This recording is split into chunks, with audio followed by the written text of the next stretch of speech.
be logged in on the platform. Fellow South Africans who are following us in different platforms. As we meet today, being the end of the Africa Month, but also in the country we're starting the Child Protection Week. One hopes we'll be able to contribute in different ways to ensure that children, but as part of government interventions, you would know that the grant system we have in the country, it's a direct intervention in the second economy, where most of those affected by poverty, in particular children, are to be protected from hunger and starvation. And the entity that comes before us today has an important role in that regard, as most of these grants are channeled through that system, because the post office in particular has a footprint in almost every part of the country, in particular the rural areas where most of those that are found in that space of poverty would be located. So as we would have deliberations, we have to keep that in mind, that everything possible has to be done to ensure that the post office doesn't fail. Honorable members, I will then go to the formalities of starting up the meeting to remind ourselves of the rules on this platform. Firstly, just as a reminder that at all times we need to ensure that our mics are muted and video camera off if you are not a speaker on the platform, until you are recognized by the chairperson. In that case, you'll then have to unmute your mic as well as switch your video camera on. In situations where you're experiencing connectivity challenges, you'll give an indication to the chairperson, who will then allow you to switch off your video camera so as to maximize your bandwidth, but also ensuring that the meeting is able to hear you. On point of orders, honorable members, a reminder once again that whilst point of orders are allowed, we are guided that we should also follow the same rules. You would not unmute the mic on a point of order until you are recognized by the chairperson. In that case, only at that time that you would unmute your mic and raise the point of order, for which the chair would also rule on. We are also guided that not make unnecessary point of orders to a point of collapsing the meeting on this platform. For those that are in the platform, both members and other participants, as there may be disconnections from time to time and they have to reconnect, please ensure at all times that your video camera is off as well as your mic is muted. This is also to ensure that as mics are sensitive, they do not pick up background sounds which may distract the speaker that may be on the platform. So if we keep to this, that would help our meetings to run smoothly. I will, without further ado, go to the committee support staff, Ms. Ndabeni, to check if we have got applications for leave of absence or apologies, so that we place those on record. In case there may be those that are omitted, I'll check with members in that regard. Ms. Ndabeni. Good morning once again, Chairperson. We have an apology from the Minister. She's attending a Cabinet Economic Retreat. An apology from the Deputy Minister.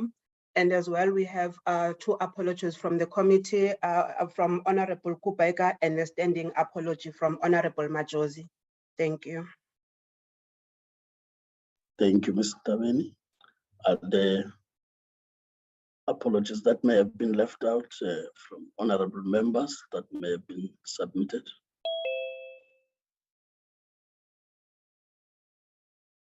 I take it that there are no further apologies, and take it that those that have been submitted are, of course, noted and approved by the committee.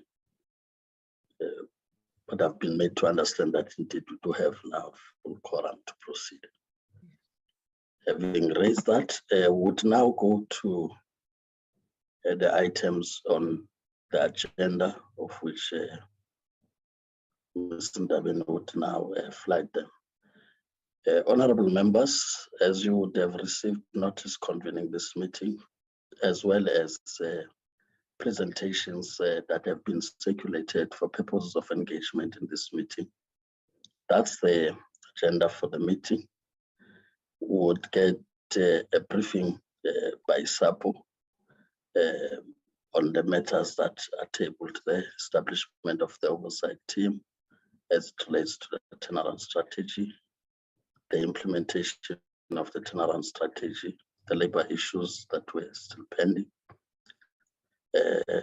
as well as look at revenues, improvement on cash flows, and of course a pending matter. We dealt with the first part, but there were those matters that SAPO was to come back on with regard to malpractice at Jansenville Post Office. We then have the briefing by SAPO on its 2021 annual report. We'll then get a briefing on the South African Postbank Bill, and then look at the adoption of minutes thereafter. In guiding this, having received the apologies, would then be guided, of course, by the department. Just get a brief overview from the department that does oversight on the entities of the department, as led by the acting DG. Immediately after that, we will then take the presentations. But as I said, honorable members, members had an opportunity of going through the presentations. We will then take all presentations from SAPO at a go, then get members to engage. We'll then take the presentation on the bill, the Postbank Bill. Thereafter, make our comments and recording stopped. In the process. Recording in progress.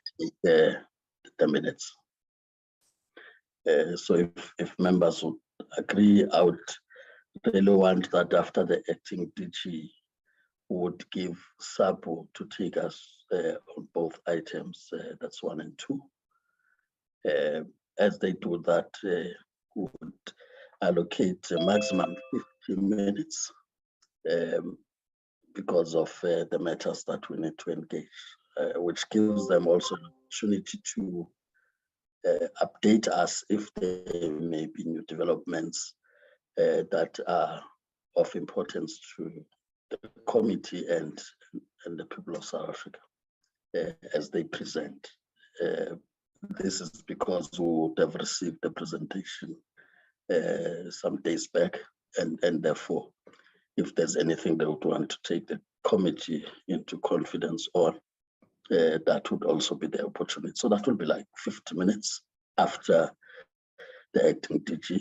And immediately after that, we take a discussion whilst members are fresh to engage, and thereafter deal with the legislated matter of the bill.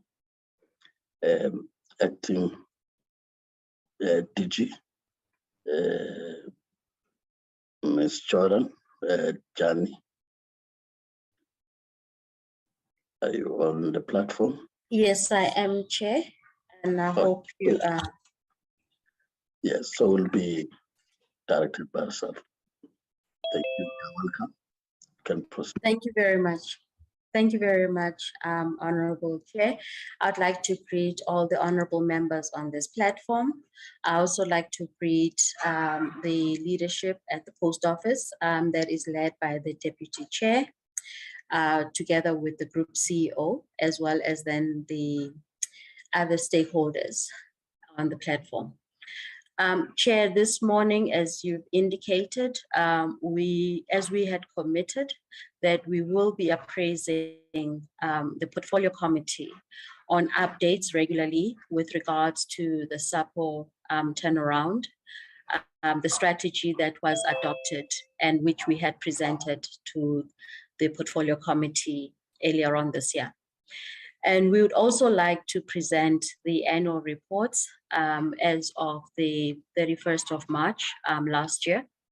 We do know that there were delays on this and would like to apologize to the honorable members.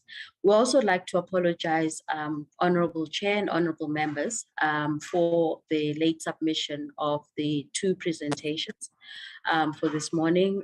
It was that we needed to see clarity, and it was by no means meaning to undermine the House, and would like to therefore extend our sincere apologies. We've put in the system measures to ensure that there is consequence management with regards to performance. So that is something that we will be monitoring going forward.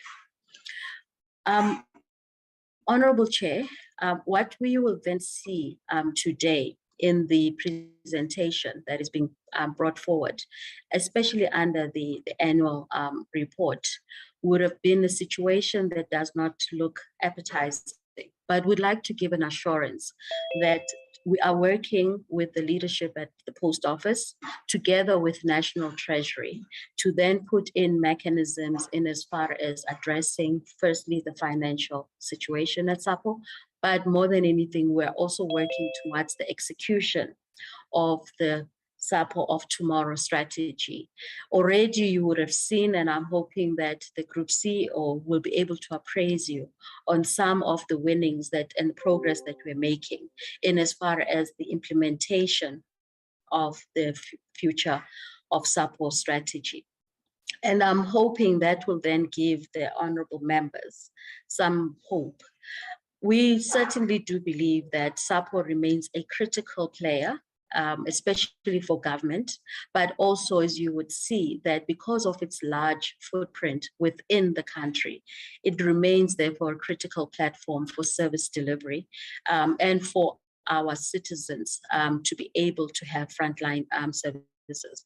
They partner obviously with the Department of Social Development and the South African Social Security Agency in as far as the disbursement of social grants. They partner with the Department of Transport in as far as services and renewal of license. They also have gotten businesses with the Departments of Education and also the Department of Health. And we continue to look for future businesses within government as well as outside of government. With the strategy itself, it talks about repositioning the post office to then becoming a critical player within the e-commerce and the digital sector industry. We do believe that with these interventions, you will then see positive light. However, honorable members, I do want to put the cover to say, in our projections, considering that the interventions that we've put in place is not going to be a shock, especially when it comes to, well, whilst we're trying to cut down on operational expenses, we are also very mindful of the current economic climate, and therefore we cannot necessarily look at the option of retrenchment. And therefore we've come up with an option and a solution that is actually going to look at the rescue and the business basically coming out of debt within an 18-month period. That is from the beginning of this financial year, and we would like to beg the indulgence of the Portfolio Committee to work with us on this journey. We commit to give regular feedbacks to the Portfolio Committee, but we're also therefore mindful of the fact that these interventions will not translate to the realization in terms of overnight success. But we are quite confident, and also other interventions that the Post Office, working with National Treasury, have put into place. We are committing to monthly updates and engagements with National Treasury in the same way that we are doing with regards to the turnaround of the SABC. We are also then committing to report to the Portfolio Committee. We monitor this and we have regular engagements led by the Deputy Minister on a bi-weekly basis with the leadership at the Post Office. And therefore we are tracking the progress in as far as the execution and the implementation of the strategy. Honorable Chair, I would not want to hold the meeting up, and I would like to therefore hand over to the Deputy Chair of SAPO, who is then leading the SAPO delegation, as well as then the Group CO, to take us through the two presentations. Thank you very much. Thank you, Acting Chair. Mr. Machombos. Good. Thank you very much, Chair, and good morning to honorable members, to colleagues in the department and the Post Office and Postbank as well. Just a few points to make really before one calls upon the CEO, who will then marshal her team for the presentations. In terms of where we are as the Post Office, in fact, more where we still are. We are still in and we're trying to get where you are, Mr. Machombos, because we didn't get an indication that you may have problems of showing up. Yes, now we see you. That we can relate to you. Thank you. All right. No, thank you very much. I was saying I'll just make a few remarks, and then I will hand over to the CEO, who will then marshal her team. In terms of where we are still in the doldrums, and therefore the analogy of a skorokoro still holds, or of being in the ICU and requesting then the intervention of funding and resourcing, particularly the rolling out of the Post Office of Tomorrow strategy, which we have started on, and some aspects of the implementation will be unveiled by the CEO and her team. Despite the difficulties that we are facing, there are attempts at getting green shoots here and there, and we have recently been able to at least register what we think will be helpful in taking us forward from a revenue collection point of view, and that again will be indicated by the CEO. We are sustained by the support that we're getting from stakeholders, and we particularly appreciate the comments that were made at the beginning of the meeting, which align to a realization that has grown out there in the public in terms of the strategic role of the Post Office, particularly if it is considered that its footprint extends to the underserviced areas. But of course, that is also the mandate of the Post Office to particularly do that, and therefore there is an element of a cross-subsidization in terms of the performing businesses, but also going to those areas that are otherwise difficult to reach, that even our competitors have no appetite for. And we continue to push and pull and punch in a metaphorical way on the staff and also ourselves. And we are sustained by hope, and we remain faithful to the cause. And we trust that soon enough, the pronouncements that were made at the budget vote by the minister in terms of possible support in the allocations will soon realize.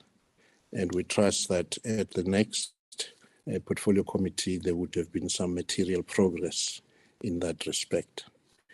So with those few remarks, Chair, I'm happy to invite the CEO to take us through the strategy and also touch on the consequence management arena that was indicated in the opening remarks as well.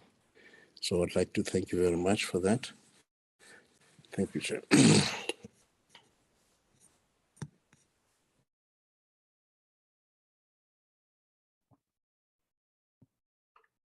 Thank you, Councillor Bozi, and to the honourable members, honourable chair of the committee, the chairs of the boards, as well as the colleagues on the other side, and the DG and her team from the department.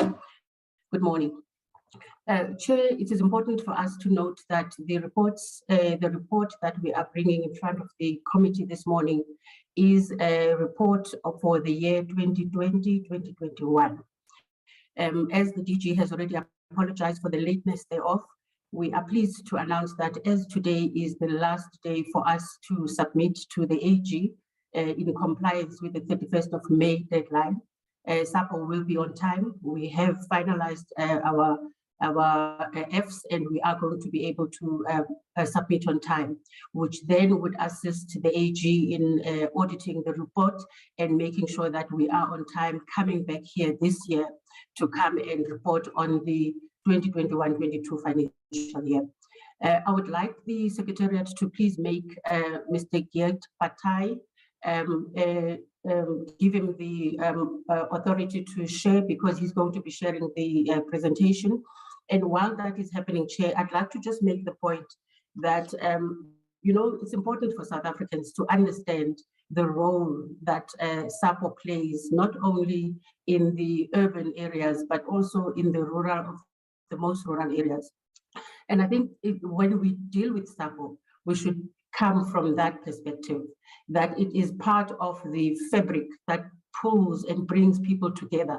There are people in this country who will not be able to get access to either postal and some government services if a SAPO does not exist. So it's well and good to say, yes, the private sector can do this maybe more efficiently than you guys. That's fine, but even they do not want to go to those areas. So as we deal with SAPO, we need to get that right. The last point I'd like to make before calling upon Mr. Patai to present is around the fact that having had SAPO on a downward spiral for more than 7 years now, it is not going to be possible to turn it around almost immediately. But having said that, we are confident, having looked from the inside, we are confident that we can indeed bring a SAPO of tomorrow. It may not look like the SAPO that people have seen in the past, because the times have changed, the environment has changed, and therefore we need an organization that moves with the times. Now, I think what we need are two things. We need time and we need some funding. And when we say some funding, we actually are looking for funding so that we can service, be able to try and catch up on what we have, where we are currently. That's number one. But the main thing we're looking for funding for is to implement this new exciting Post Office of Tomorrow strategy.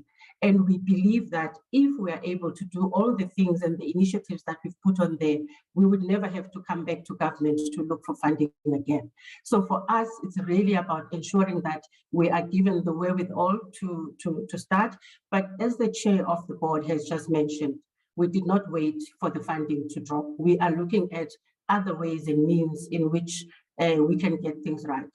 The DG has tabulated some of the recent contracts that we've signed, despite the private sector going to some of our international clients to say, why are you working with SAPO they are a useless bunch, you come work with us. And they just come back and tell us, and then we keep it pushing. So it's important that we are keeping focused. There are a number of people or stakeholders who really are trying to defocus us. We are not losing focus. We know exactly where we are going and we are focusing there, but we do need some time and some kind of support funding so that we can implement those. Chair, please allow me to call upon Mr. Gep Batai to take us through the presentation. He will be assisted by the acting CFO, Mr. Lenny Davender. Over to you, Chair. Thank you.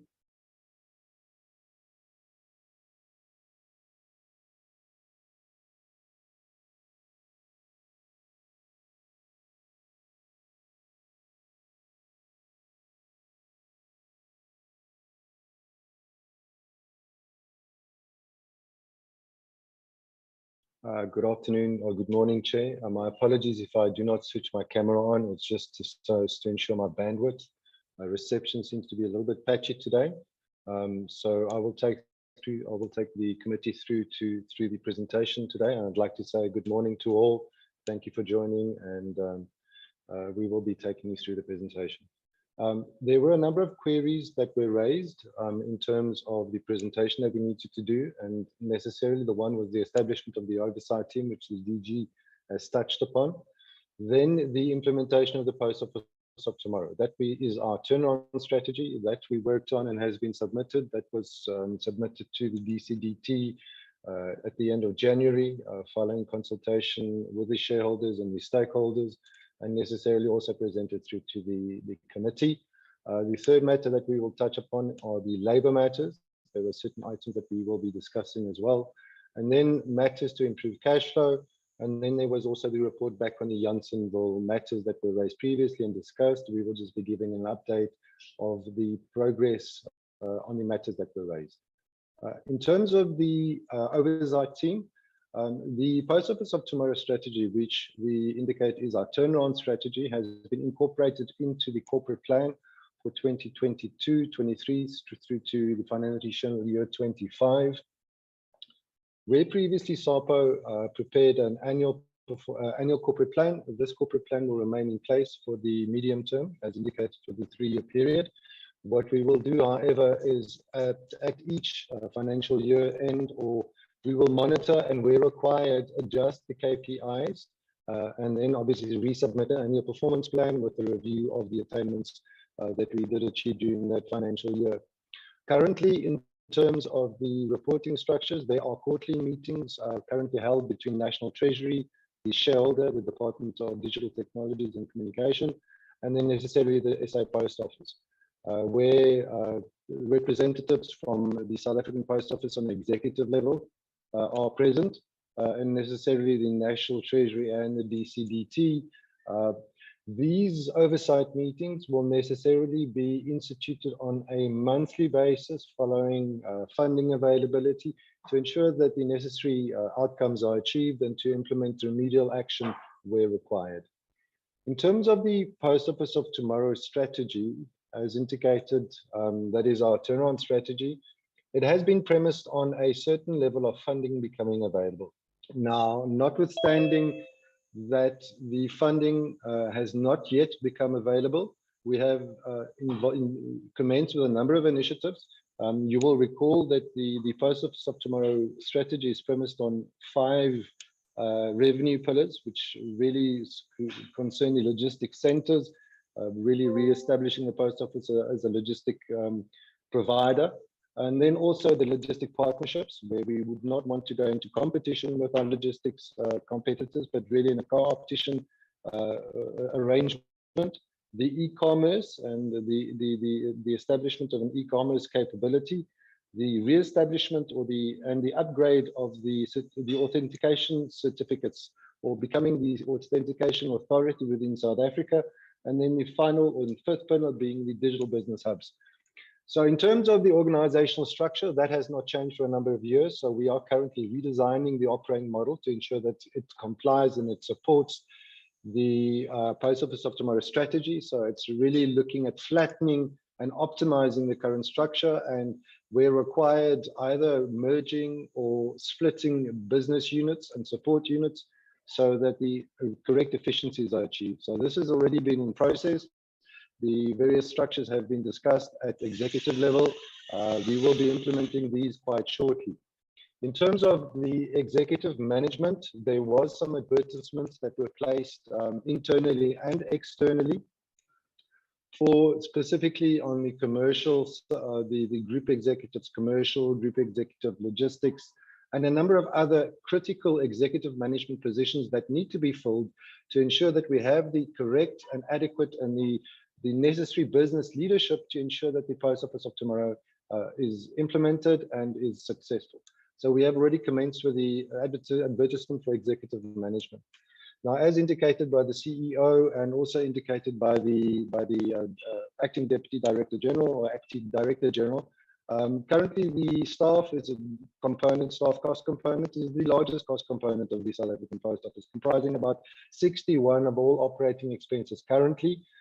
We are currently, in terms of optimizing the staff costs, we've commenced with a redeployment process.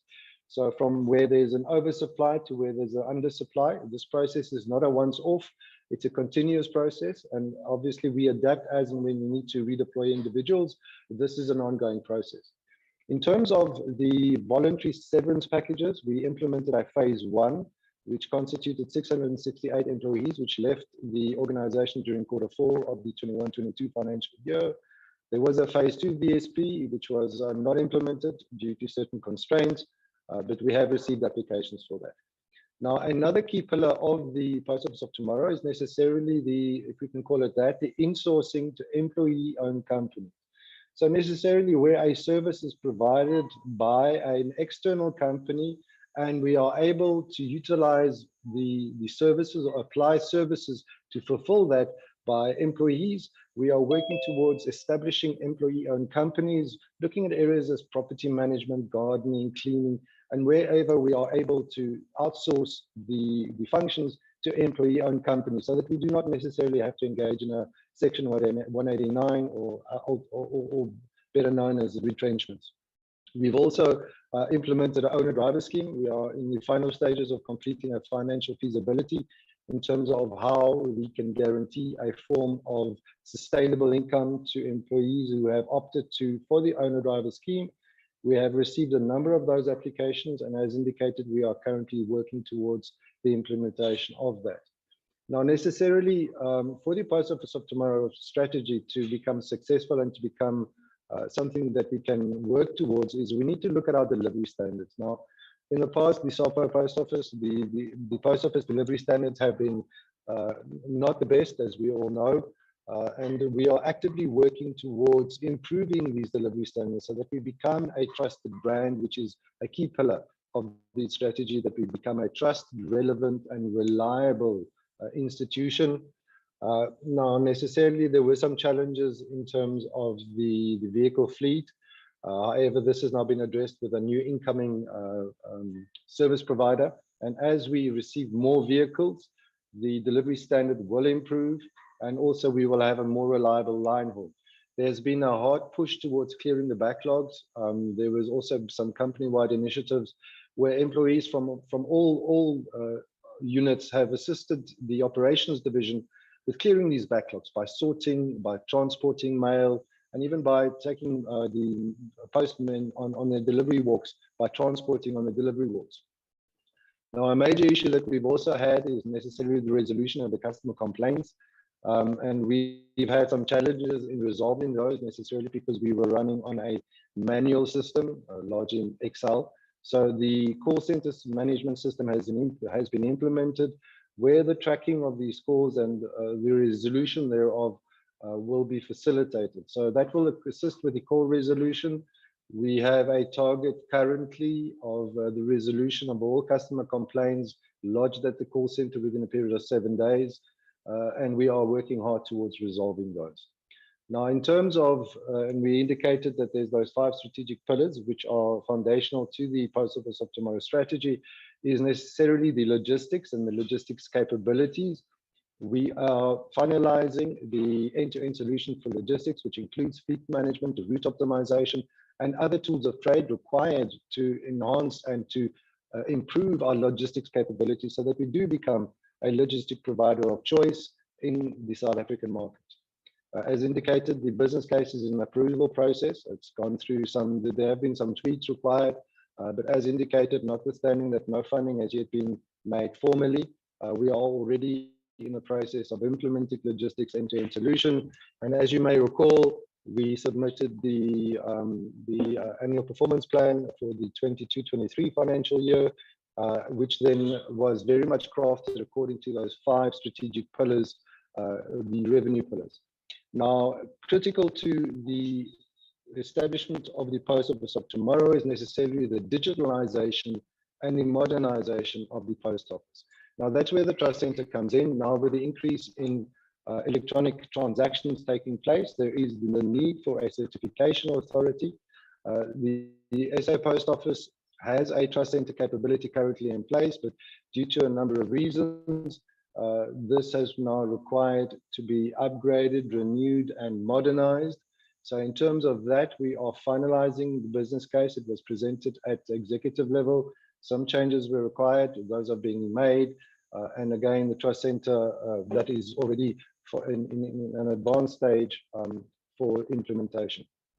In terms of the e-commerce platform, there was some work done during the 2020-21 financial year where the e-commerce platform was established due to some certain procurement matters that needed to be resolved. That work did not proceed, but in the meantime, we've necessarily concluded partnerships with certain large e-commerce retailers, which include Wish.com, Mail America, Signature Mail, MyIce, and CNE. And we have established APIs where they are able to link into the South African Post Office system to check the performance on the delivery of their parcels. We are hopeful that there are some additional service providers that will come on, and that comes in line with what the CEO has indicated a little bit earlier on. We are working on some other partnerships with some international players, and we are hopeful that we'll be able to give some improved news in terms of additional companies with which we've concluded agreements.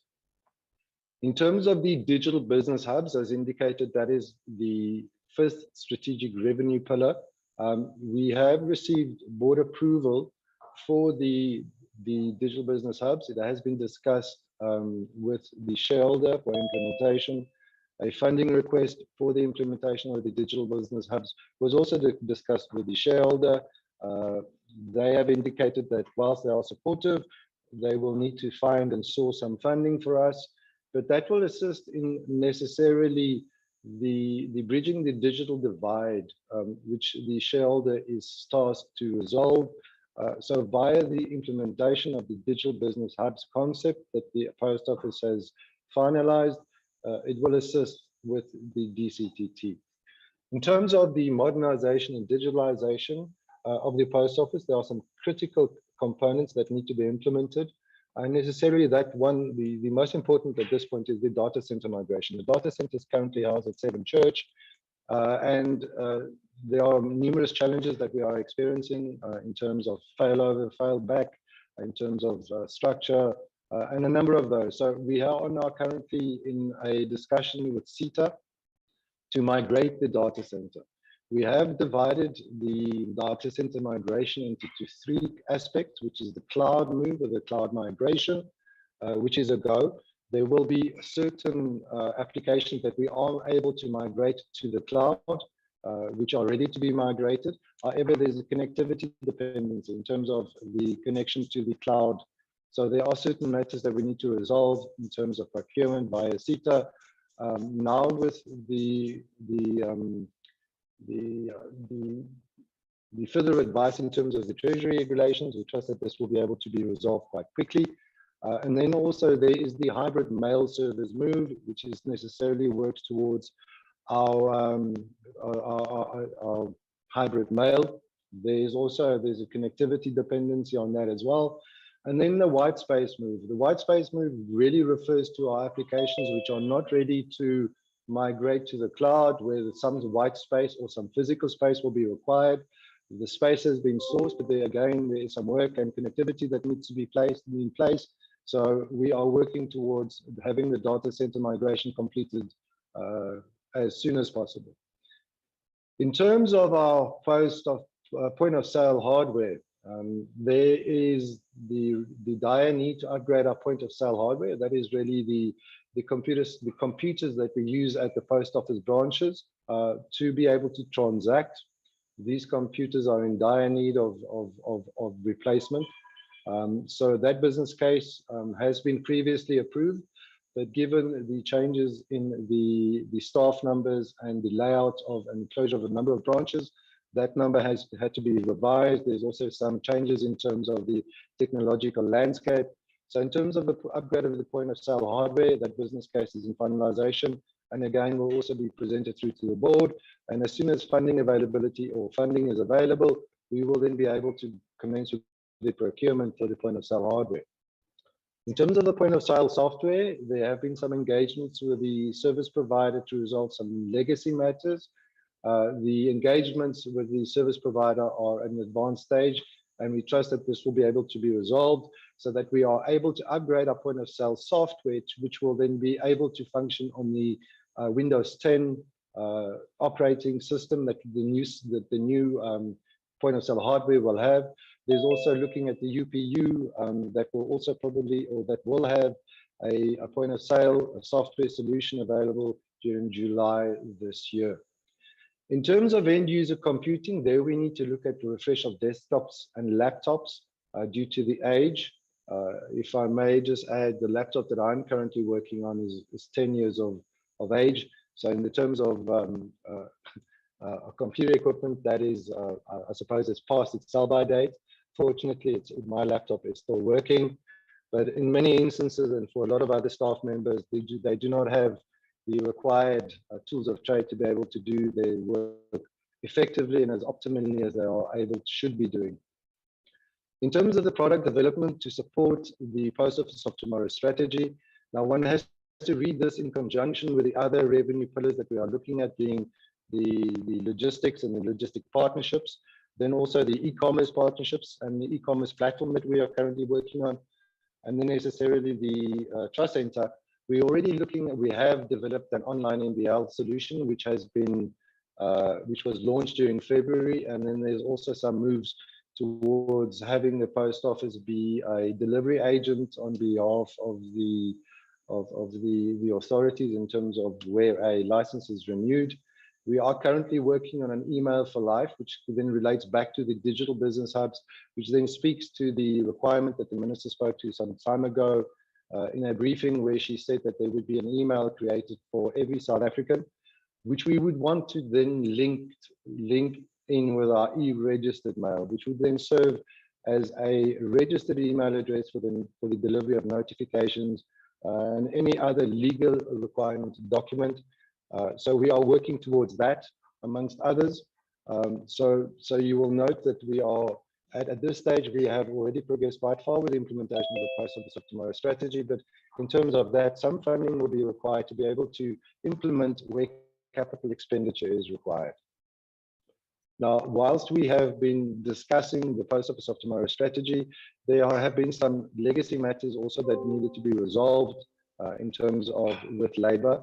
One of our key enablers to the Post Office of Tomorrow strategy is our employees. We are unable to implement the Post Office of Tomorrow strategy unless we take our employees with us. And the organized labor representatives have been included in most, and if not all, the discussions that we've had. The latest engagement that we had with organized labor was on the 19th of May, where we briefed the labor representatives on the financial position of the post office as it is, which is constrained at this point in time. Feedback in terms of funding by government was also given following discussions that were held with the National Treasury and then the shareholder as well.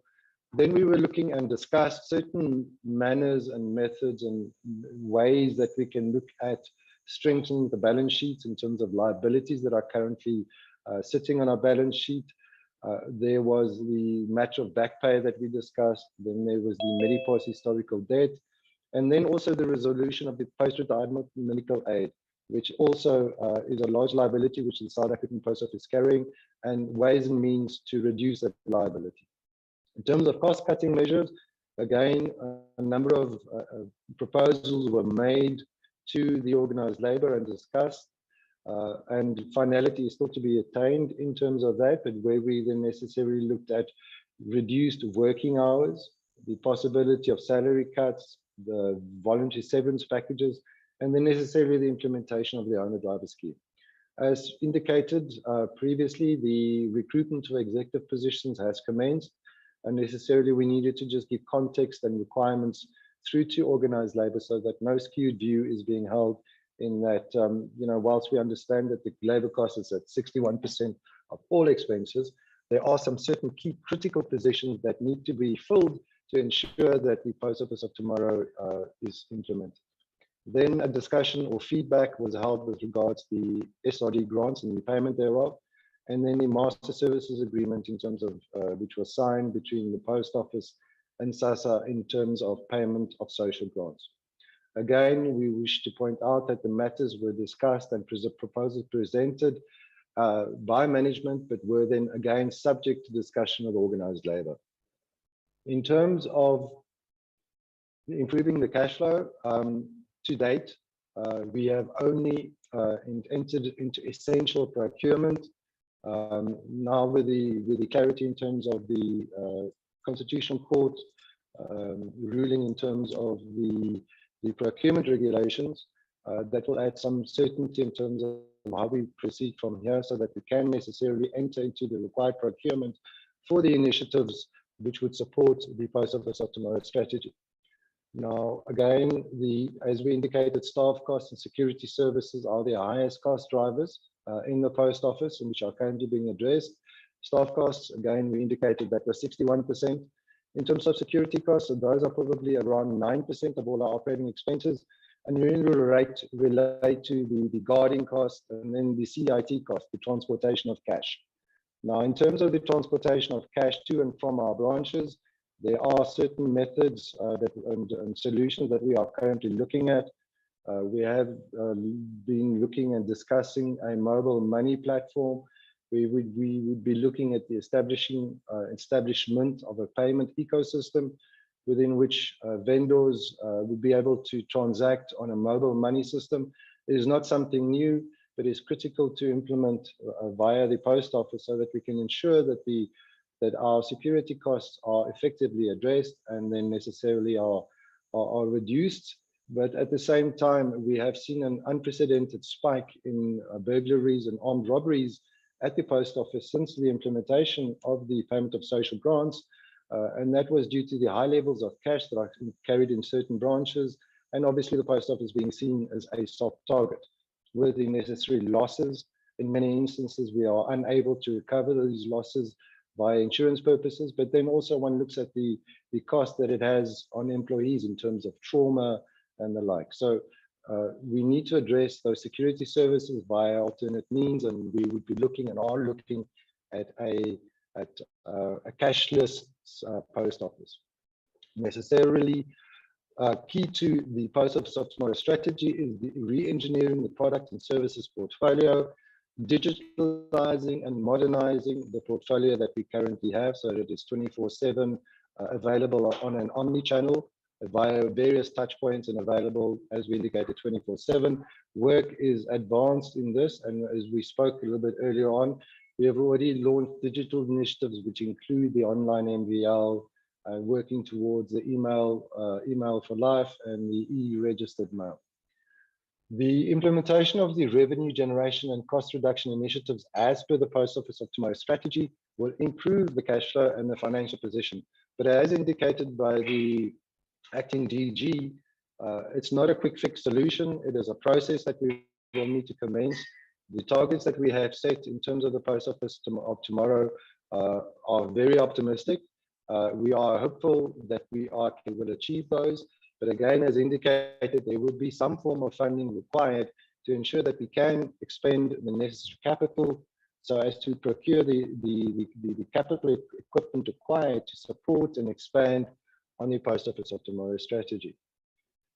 In terms of the matters raised regarding the Jansenville Post Office, the Eastern Cape management team conducted a sting operation to investigate the allegations of malpractice, as the sting operation focused on reviewing the cash and banking balancing, as well as records of transactions performed at the post office, and no evidence of malpractice was found. To alleviate the service delivery and to improve the service delivery, an additional staff member has been introduced to assist in continuity of delivery of service in the case that the branch manager is unavailable, and also to assist the branch manager during the daily functioning. The area manager has continued to be active in the WhatsApp group, where the councillors are members, so that as updates on service interruptions are provided, vice versa, flowing from post office to the councillors or councillors to the post office. And no further complaints have been received on the services that are rendered at the Jansen Post Office. I will just quickly move over to the next presentation, which is the annual report.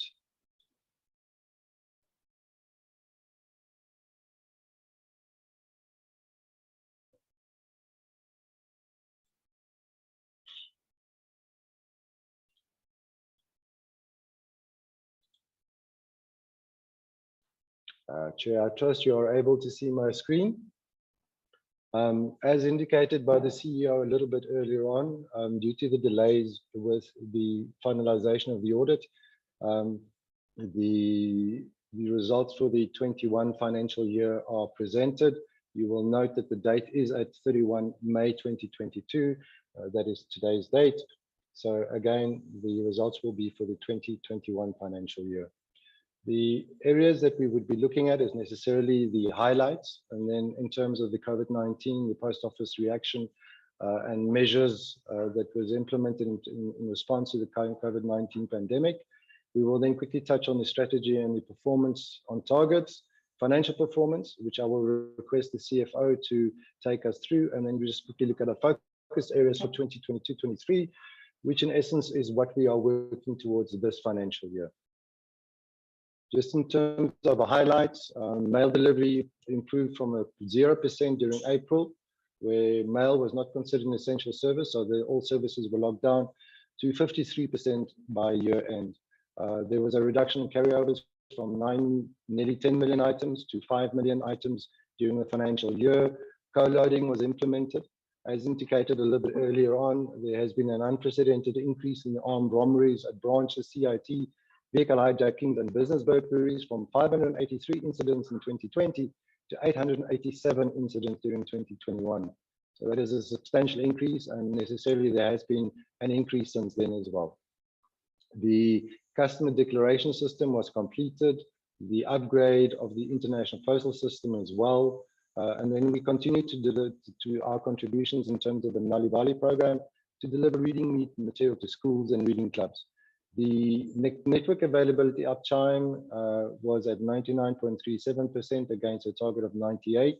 Also, the network upgrade project achieved 96% with 1,263 sites fully commissioned and upgraded connectivity. And obviously, we have started working and are continue working on the collaboration initiative with SETA, which is not necessarily limited to the enterprise application, the e-commerce platforms. As indicated, we are also working with SETA towards the data center migration. In terms of headcount, there was a reduction of 912 employees during the period. The employee satisfaction level was established at 43% and against the target of 55%. And there were a number of reasons that impacted that. As indicated, staff is continuously redeployed to address shortages. And then the recruitment for vacant positions was placed on hold, except for key strategic positions. Now, the recruitment of senior executives or the executive management, there was the proviso that those could not be advertised until such a time as a full-time CEO has been appointed, and necessarily with the appointment of the current CEO, Ms. Nomkita Mona, that that freezing or the holding back on the recruitment for those positions has been lifted. Again, the post office is an essential service provider in as far as it relates to the payment of social grants. We continued with the payment of social grants during level 5 lockdown. There was approximately 7.9 million beneficiaries paid monthly through the SAPO Postbank platform. 8.9 million beneficiaries received their social relief of distress grants from June 2020 to March 21. And then there was 1.1 million qualifying households registered for the DTT project, or now known as the Broadcasting Digital Migration, which will need to be switched off, which has a switch off date by the 30th of June this year, 2022. And then necessarily there was also the distribution of 598,000 STBs. In terms of COVID, the COVID response, a SteerCo was constituted on 23 March 2020 with the Chief Risk Officer as chairperson, and with various executives from various BUs also represented on the COVID-19 SteerCo. This structure was replicated at regional levels, and regular meetings were held, either fortnightly or as and when the need required to address an emerging risk. The meetings were set. Then necessarily what was also held was the monthly meetings were then held with the regional general managers and organized labor, where they were requested to sit with the SteerCo, and obviously matters were then communicated and discussed, and ways and means to address the various risk items were found. The communications section at the post office consistently conveyed the need for vigilance, compliance with protocols and regulations. Unfortunately, as at the 31st of March 2021, you will note at the bottom corner, we had 44 COVID-related fatalities. But we have been fortunate in that the rate of COVID fatalities could have been higher, but notwithstanding, we mourn the loss of those employees. In terms of performance on target, there were 17 KPIs that were considering the strategic objectives of financial sustainability, optimize assets and infrastructure, customers and communities first, efficient systems and processes, digital transformation, culture of excellence, and corporate governance. So the total 17 KPIs were measured for the financial year. And of the KPIs, 17 KPIs, only 5 were achieved, with a total performance of 29% against target, which is quite poor. But again, the financial sustainability or the financial position of the post office impacted a number of those KPIs, as those KPIs were dependent on payment of certain vendors or the payment of certain services, which then necessarily impacted the performance itself. In terms of the financial sustainability, there were 6 KPIs, only 3 achieved their target, which was the baseline revenue target. Necessarily, there was also a revenue growth target, which was not achieved in terms of new business. So the baseline revenue target was achieved, return on assets was achieved, and then cost to income ratio achieved the annual target.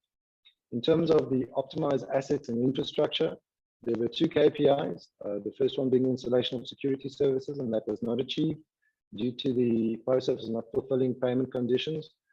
The project has continued during 21-22, and it was also included as a corporate KPI, but due to the non-payment of the supplier, the deployment was placed on hold. In terms of the restoration and refurbishment of certain sites, there was a target which was then amended, and then there were 14 critical sites that were identified. However, that was not attained either due to funding constraints, necessarily not being able to incur those costs, then led to the KPI not being achieved. In terms of customers and communities first, you will note we spoke about the 7-day target in the feedback that we gave on the Post Office of Tomorrow strategy. You will note that at this point in time during the 2021 financial year, the target was still 14 days. We have now reduced that target to 7 days. so that we can address the resolution of customers' complaints quickly. But from April to 30 November, the resolution of customer complaints was measured at 59.7%. Unfortunately, from December onwards, the remedy system was unavailable due to software challenges. So the attainment of the KPI was not possible due to software challenges. A customer satisfaction survey was undertaken, which unfortunately indicated a customer satisfaction level of 33% against a target of 60%. And a number of issues have been identified, which we have taken into consideration in terms of the Post Office of Tomorrow strategy. The corporate social investment target for the Maribali program was achieved, with the Post Office having continued to deliver reading material to schools and reading clubs all over South Africa. In terms of efficient systems and processes, we really looked at the mail standard. The regulated mail standard 92% was not achieved at 53%, and bearing in mind that we came off a zero base during April to 53% as at year end. The network availability uptime at the Post Office branches was achieved at 99.37% availability uptime. In terms of digital transformation, there were two KPIs that we looked at, and that was the implementation of the enterprise application platform. It did not proceed as it was decided to opt for a cost-effective solution through the SETA SA Post Office collaboration initiative. And then in terms of the implementation of the e-commerce platform, we spoke about that a little bit earlier on. The platform achieved 95% performance against target. However, there were some procurement challenges that were identified, which we have now addressed, and we are hoping that we will be able to pick up from where we were before, so that we are able to implement the e-commerce platform as quickly as possible to ensure that we fulfill the requirements of the Post Office of Tomorrow strategy. In terms of the culture of excellence that spoke to the employee satisfaction survey, the target was 55%, and that was not achieved with 33%. Due to a number of those issues relating to the staff morale, unnecessarily staff morale is impacted by a number of issues which relate to the occupational health and safety. So that would be necessarily the condition of our post offices, which in many instances is not the best.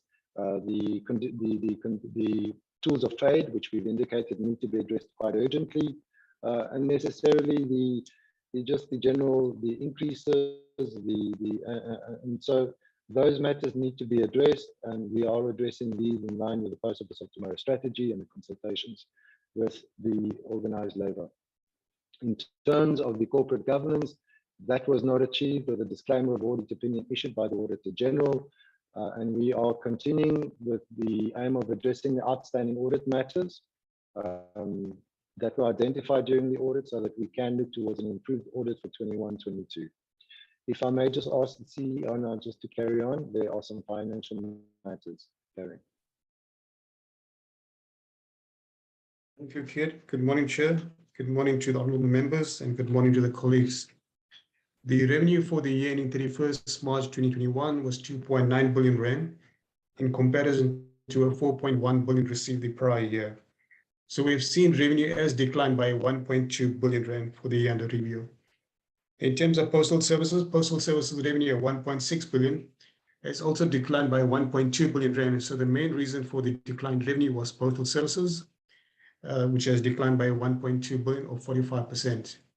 But we have seen an increase in the financial services revenue of 1.4 billion rand. The financial services revenue has increased by 135 million. In terms of SAPO's operating costs, the operating cost of 6.2 billion was reduced by 370 million in comparison to the 6.5 million the prior year. Staff costs is our primary cost driver, which contributes 61% of operating costs. Staff costs did reduce by 180 million rand to 3.7 billion rand. The loss for the year increased by 469 million rand to 2.3 billion rand. In the prior year, the loss was 1.9 billion rand. Chair, thank you. For the next slide, please. So, Chair, the next slide is just the detailed income statement, which we cover the salient points. The most important thing to note is in 2020 in company and group is the derecognition of Postbank. Therefore, the discontinued operation is 3.5 billion rand, because as from the 1st of April 2019, Postbank prepares its own financial statements and is not consolidated into SAPO's financials. Therefore, the derecognition of the financials of Postbank into SAPO's books. And next slide, please, Kit. In terms of SAPO's financial statement of financial position, the total assets have increased from 7.6 billion rand to 8 billion rand. We have non-current assets of 4.1 billion and current assets of 3.9 billion rand. The share capital has remained constant at 8.16 billion rand, and the reserve due to the initial revaluation of the properties was 1.5 billion rand. The accumulated loss has increased to 12.2 billion rand due to the loss recorded for the year of 2.3 billion. The non-current liabilities is 1.8 billion rand, and we've seen the current liabilities increasing from 5.5 billion rand to 8.7 billion.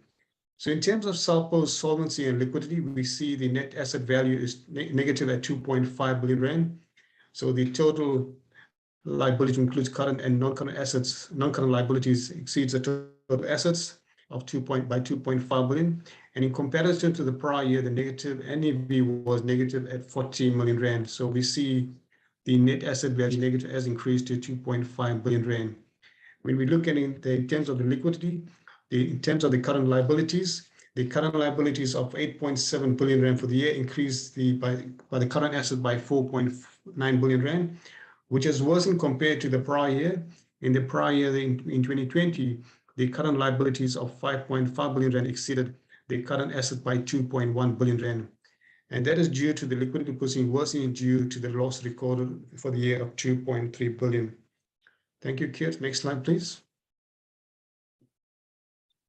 The next slide just summarizes the statement of cash flow position. We can see due to the loss position and expenses that continued to exceed the revenue, we have seen the cash flow position worsening. So if you look at the total cash movement for the year was 29.9 million rand, and the total cash for the year was 1.7 billion rand. In terms of the use of funding, we received 493 million to fund the universal service obligation in comparison to 475 million received the prior year. And we have utilized 42 million rand to improve the infrastructure. So 42 million rand was spent on CAPEX. So thank you, Chair. Thank you, Kit. Thank you, Chair. Thank you, Lenny. The focus areas, which then speaks to the Post Office of Tomorrow strategy, which we are in the process of implementing, is necessarily implementation of the Post Office of Tomorrow strategy to address our sustainability and relevance. We are looking at and we are working hard towards improving the operational performance to achieve local and international compliance standards. We have introduced additional key performance indicators during 22-23 financial year, which includes the domestic international parcel delivery standards, which we are now actively tracking, given that we are wanting to become a logistics provider of repute. In terms of the collaboration, with SETA, we are, as indicated, we are working with SETA towards our modernization and digitalization and a number of initiatives that we are working on, with the most important being the data center migration, the improving the organizational governance to eliminate instances of irregular and fruitless and wasteful expenditure. This was a key item raised by the SCOPA, the meetings that we have had. There was an initial meeting held towards November, which then was followed up by a meeting with SCOPA on the 3rd of December, where the process to eliminate and to resolve the matters regarding irregular and fruitless and wasteful expenditure were discussed. Regular feedback sessions are held with the Deputy Minister on a fortnightly basis. In terms of this, the Financial Misconduct Committee has reassessed the instances of irregular and fruitless wasteful expenditure from the financial years 2016 through to 21-22, and in many instances has recommended the implementation of consequence management. So there's a big drive and big focus on the implementation of consequence management for instances of financial misconduct. Together with that, there is and the need to drive the culture towards a high-performing organization. Without that culture change and taking our employees along with us on the journey, which is called the Post Office of Tomorrow, that will not be achieved. So change management is a key imperative that we need to, and that we are implementing at the Post Office of Tomorrow, at the Post Office currently. Thank you, Chair. That is the end of the presentations.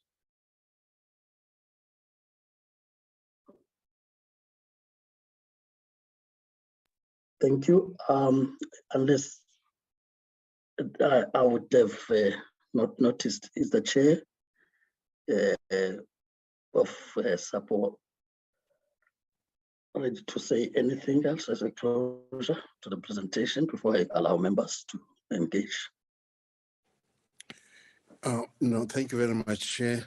Not much really at this stage, except to hope that the presentation has given a good idea on the efforts being made and how seriously the team is geared towards turning things around. We are quite aware that there would have been a few turnaround strategies presented in the past, though at a time perhaps when the post office was still reliant heavily on government funding.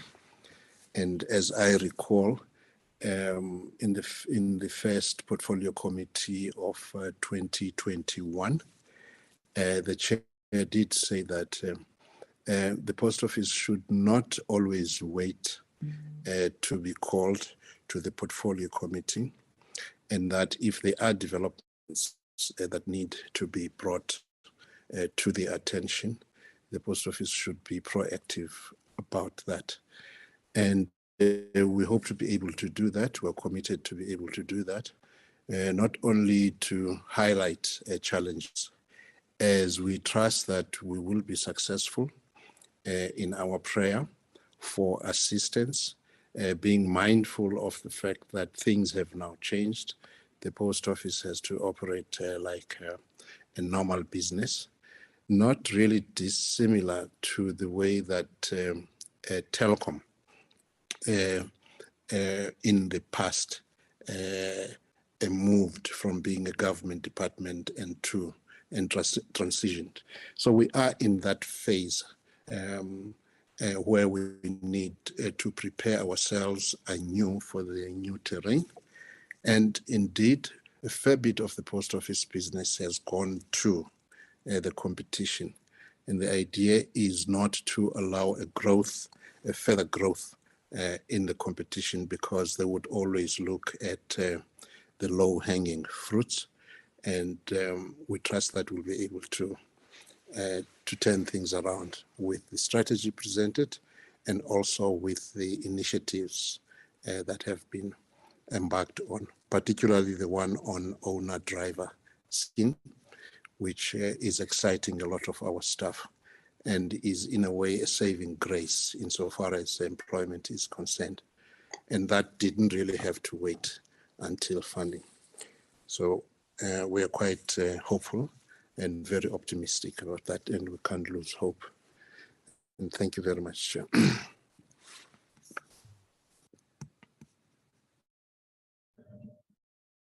Thank you, Chair of SAPO, Acting DG, the CEO of SAPO, and the entire team. We are now, honorable members, going to allow members who want to make comments or want to engage with the presentation. That's the time. And therefore get responses where there's a need to have responses to particular questions that would have been asked. Of course, the admin support, Ms. Abeni, would also assist in case I am unable to see on my side if the member would have raised a hand. So I would want to recognize those that would want to speak. I see Honorable Kumbu would want to speak. followed by Honorable Malachi.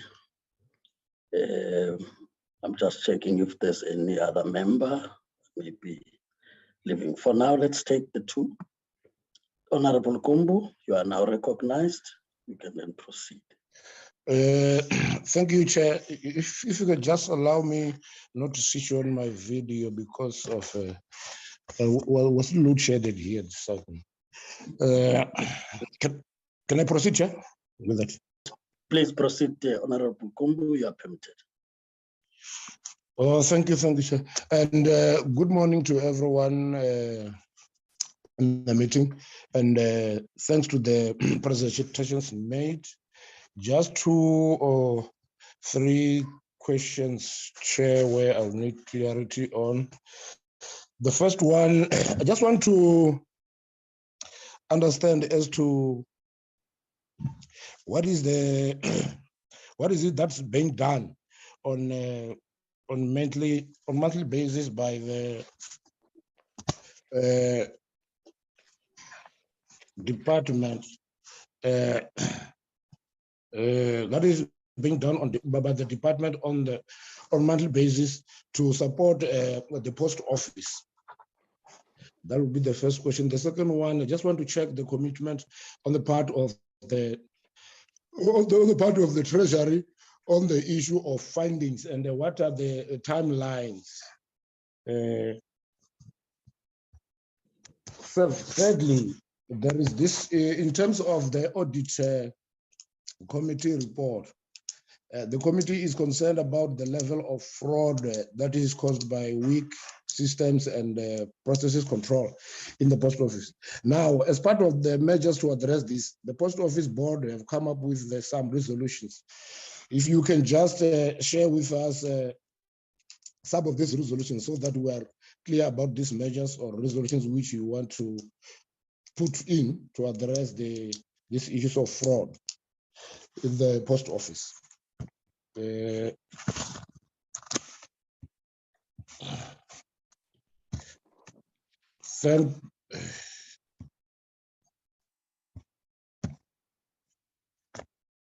Thank you, Chair. I was having a problem with my gadget. Thank you, Chair. Thank you, Honorable Kumbu. Now recognize Honorable Mahlatsi. Can now proceed. Thanks very much, Chairperson, and thanks for the presentations. I just have several questions, and I'll start with, the vacancies in the executive management team. And I take note of the fact that sentiment was shared that the advertising has begun, but what is missing in that is a clear timeline of the anticipated period within which these key posts will then be filled. And linking back to the statement that was made, I think by the chairperson with regards to funding, that the success of the turnaround strategy is based on 2 things. One being the availability of resources, and secondly, the extent of the support that they would get. And in trying to reconcile that with, the efforts that have been initiated with the National Treasury, I just want to get a sense of 2 developments. One being subsequent to the budget speech by the Minister of Finance, what engagements have taken place between the Post Office, the Minister of Finance, and the department, if any, with regards to the request that has been made for the funding that the Post Office needs for the execution of this strategy? Because that is a key driver of the prospects or any prospects of success for the strategy. And much has been said in the past about the need for these funds. And I think there's been a fair amount of time that has taken place since that, so that at this stage that the Post Office has come to the committee, we can get a sense of whether there is, legwork that is being done in the background. And I know if those discussions are still ongoing, they might not want to get into great detail, but I think it handicaps us as the committee when that insight is not being shared. So I'd appreciate that.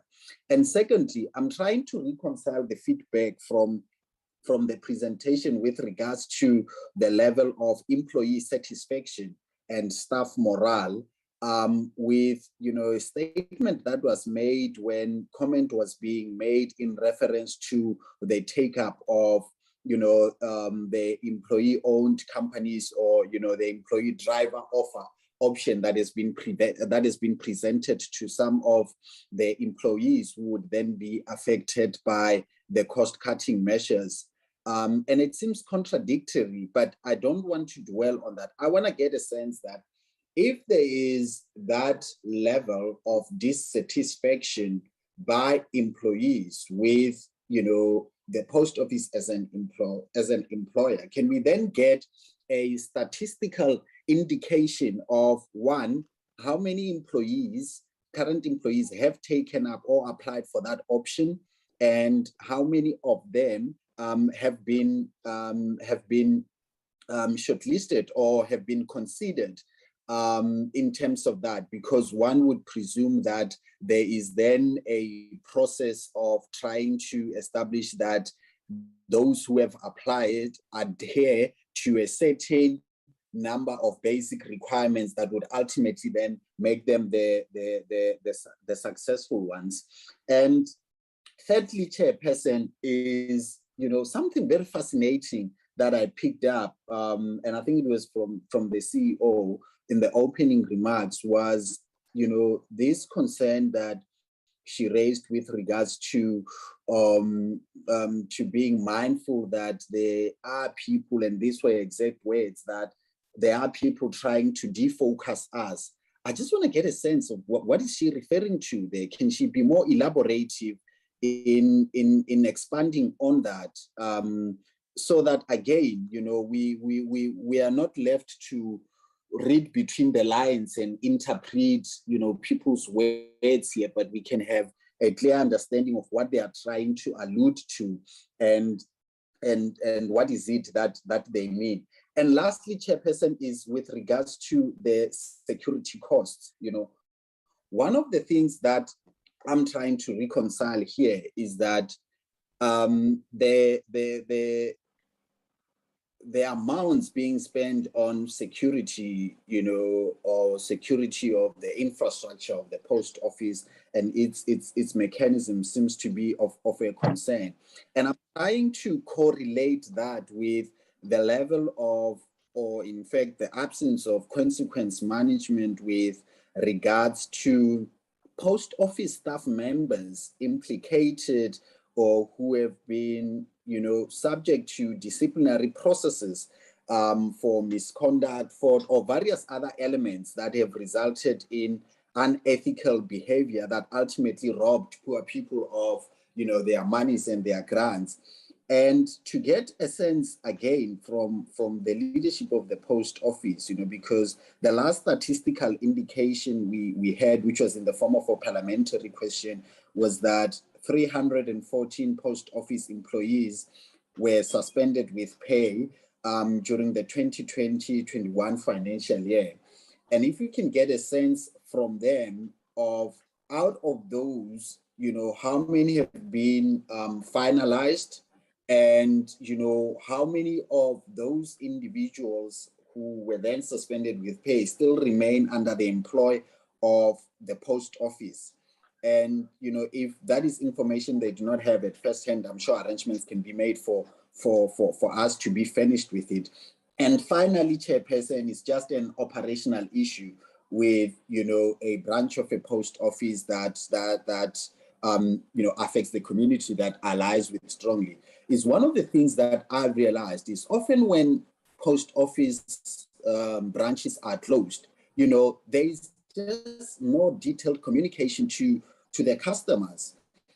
All we find is a note at the post office that says, this branch has been closed for, the foreseeable future. You can contact the area manager.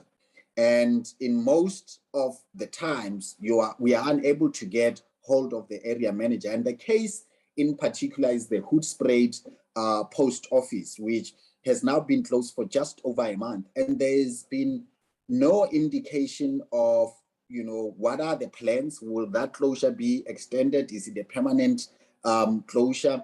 What are the other alternatives? Because we have been unable to get hold of the numbers that have been displayed on the entrance of the post office. Thanks very much, Chair.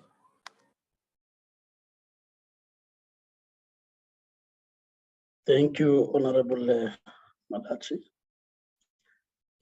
May I just check if there are any members I may be leaving Chair. behind? Honorable Chair. Honorable Mthembu. I'm sorry, I was trying to raise my hand. Good morning, Chair, and all members of the committee. Mine is short, it's not a question, but it's just a comment. To me, a presentation, just let me welcome a presentation first. A presentation, it's clear, and to me, I think it also gives a hope to the nation. I think on my side, I'm looking forward to the implementation of all proper, of all strategies to make sure that the post office of tomorrow, it's working properly and it assists our communities. Thank you so much.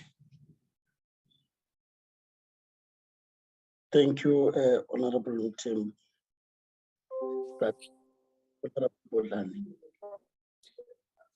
Thank you, Chairperson. Chairperson, just to request. Just a minute, Honorable Bodani. There is a participant, Renelwe. Please that your mic is muted. It does distract a bit. You can proceed, Honorable Bodani. Chairperson. Chairperson, while we have the chairperson of the post office as well as the leadership, can I request that I have sent a few emails regarding the post offices in Ekurhuleni a few weeks ago, and there has been no response. These are genuine concerns coming from residents, which we are escalating as public representatives. So I just need assistance in those emails being responded to so I can communicate accordingly to the residents. Thank you, Chairperson. Thank you, Honorable Bodani. I would now allow responses from both the department and the SAPO.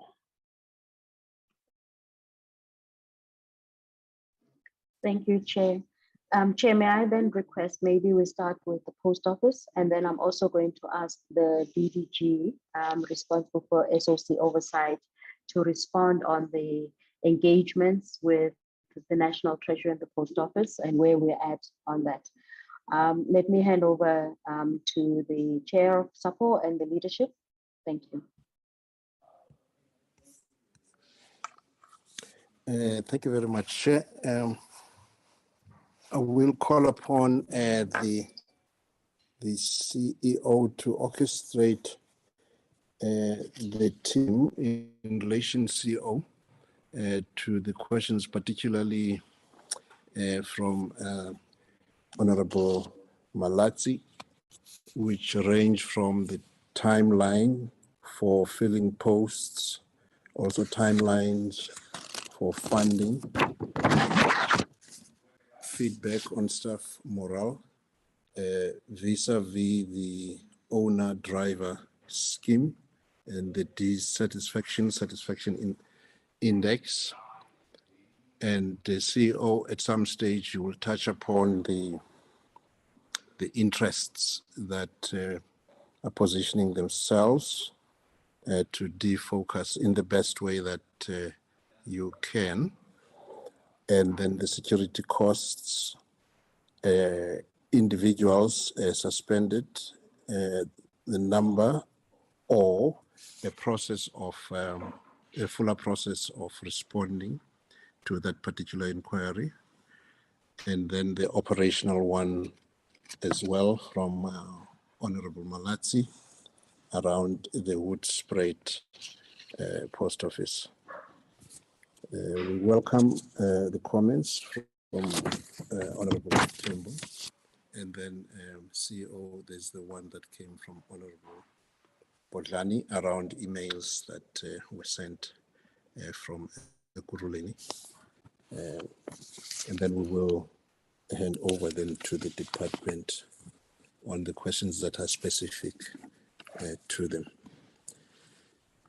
CEO, can I hand over to you? Yes, thank you, Chair. The honorable members, thank you for your questions.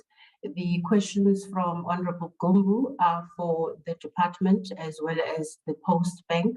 So I will deal with the questions then from the Honorable Malatsi around the vacancies. Yes, what we wanted to do is, as we are speaking to the National Treasury to try and get funding and also implementing the strategies that we can with what we have identified that it is important for the executive to be fully, resourced. By way of example, at SAPO currently, there are only 2 executives who are in full-time employment. It is the group CEO, myself, as well as the group executive for operations. We're the only ones who work for SAPO in those positions.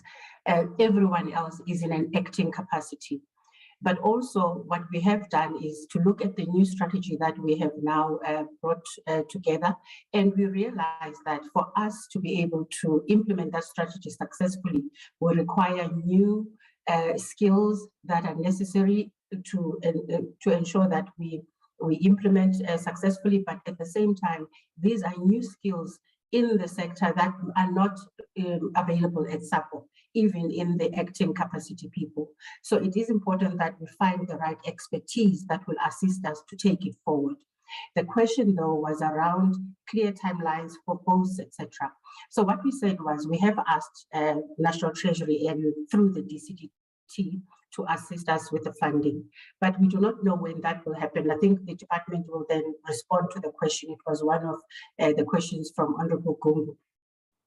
And we then thought, let's not be complacent, let's be ready.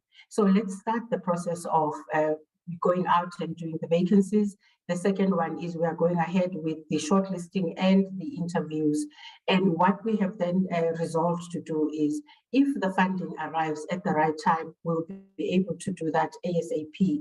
But we've also ranked the positions by order of priority to say, whatever happens, we require this person. Because remember, we are also aligning our own new structure to the new strategy.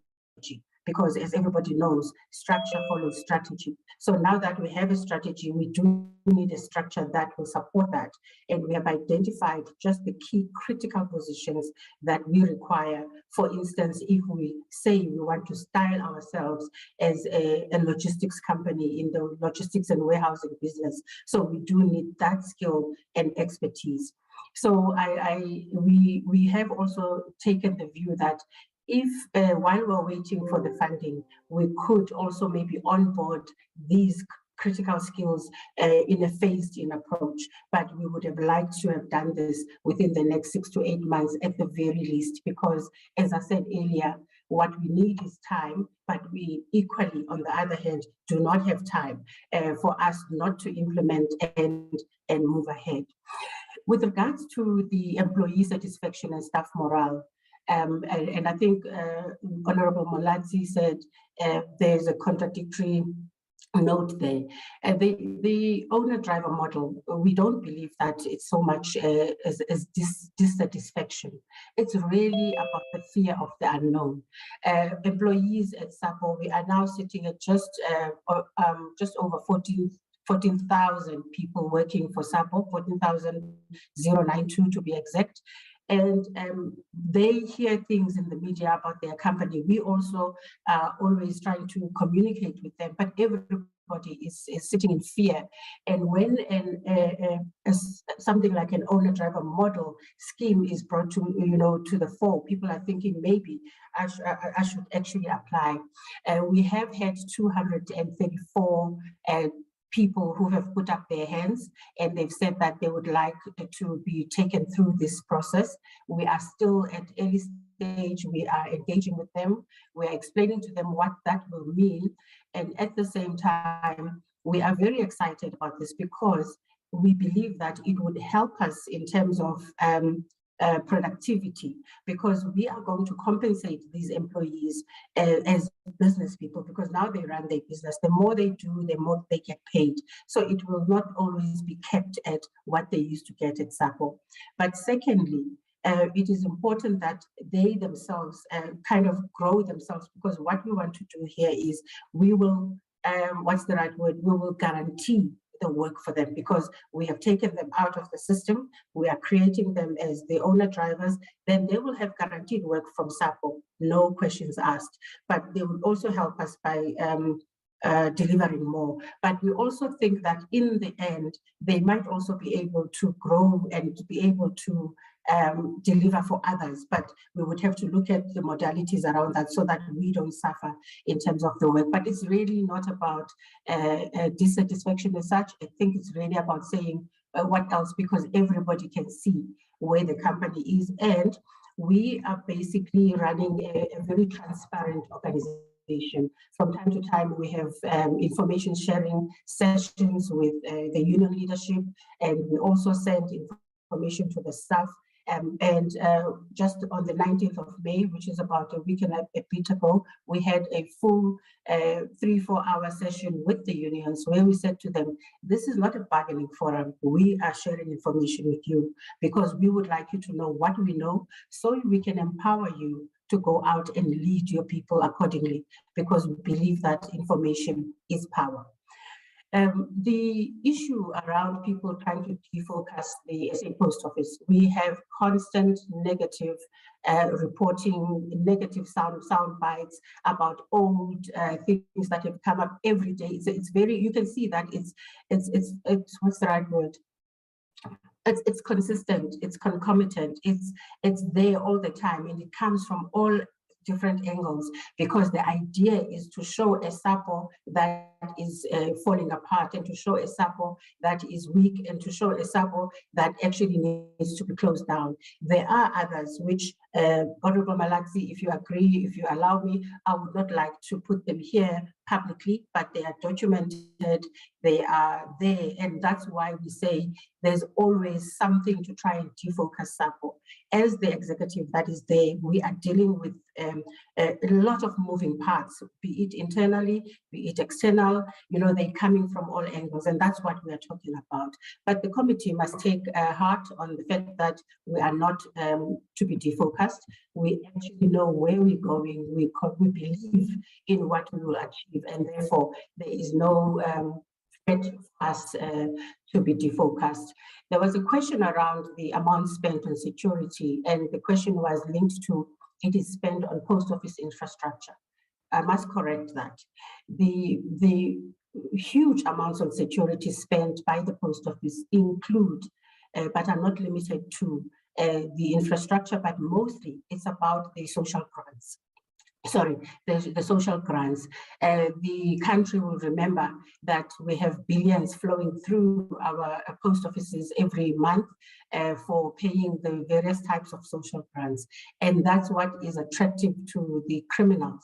And they always go through there. So the security was quite high because of that. But also remember that when the CIT companies have to take the cash to all our branches and all our pay points all over the country, that money has to be secured. So that's also a cost of security on SAPO. So it's a whole lot of number of things that happened.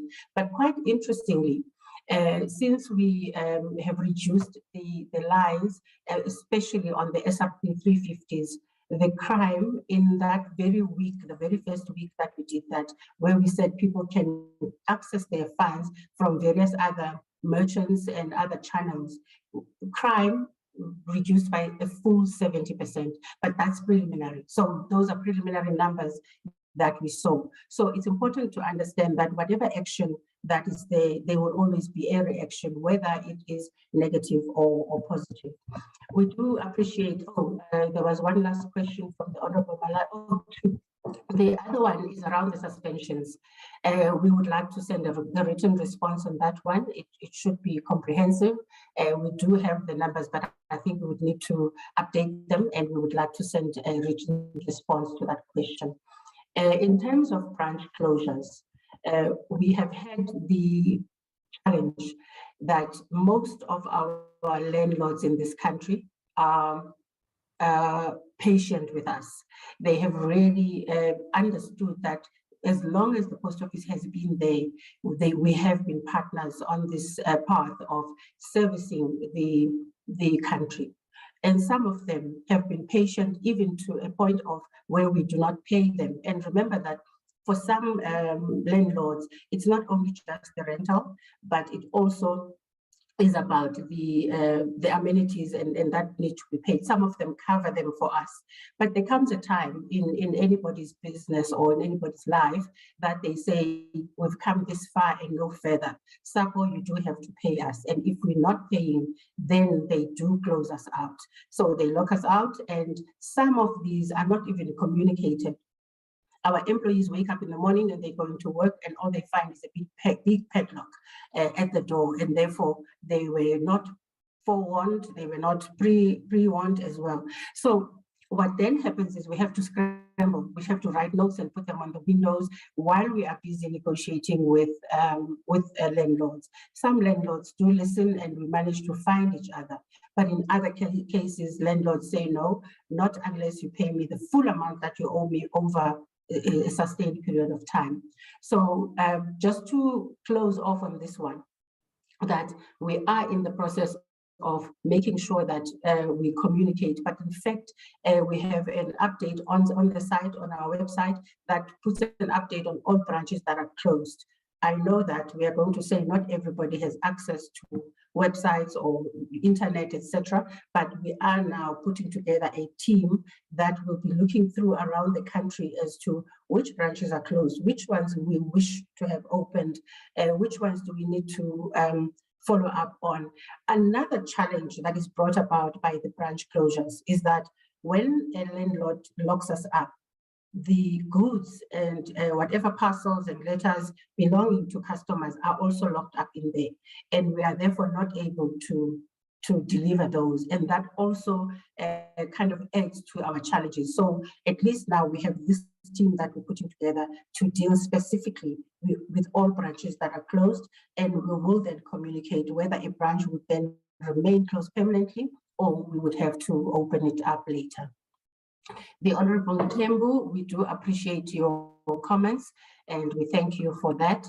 The Honorable Botlani, we will be in touch with yourself so that we can get copies of such emails. I myself haven't seen them.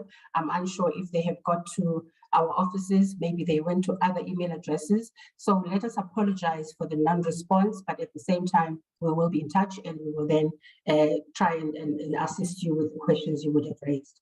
Chair, that will cover the questions from my angle. Thank you very much. Thank you, CEO. I don't think there's harm, though, in responding to Honorable Malatsi in a way that informs him better about the interests that would like to destabilize the post office. And one will be very, very brief about it. Obviously, the post office has had a number of creditors and continues to, and negotiates as well payment schedules. But then if there is a creditor that then says, yeah, fine, let's negotiate, and then they are paid, and then they'll say, I will take you for liquidation even though you have paid. That gives you a sense then that there's probably more palpable interests, private perhaps one doesn't know, that do not wish the post office success. I trust that Honorable Malatsi, that does give a good idea. Thank you very much, CEO. We'll then hand over to the department to them. Thank you.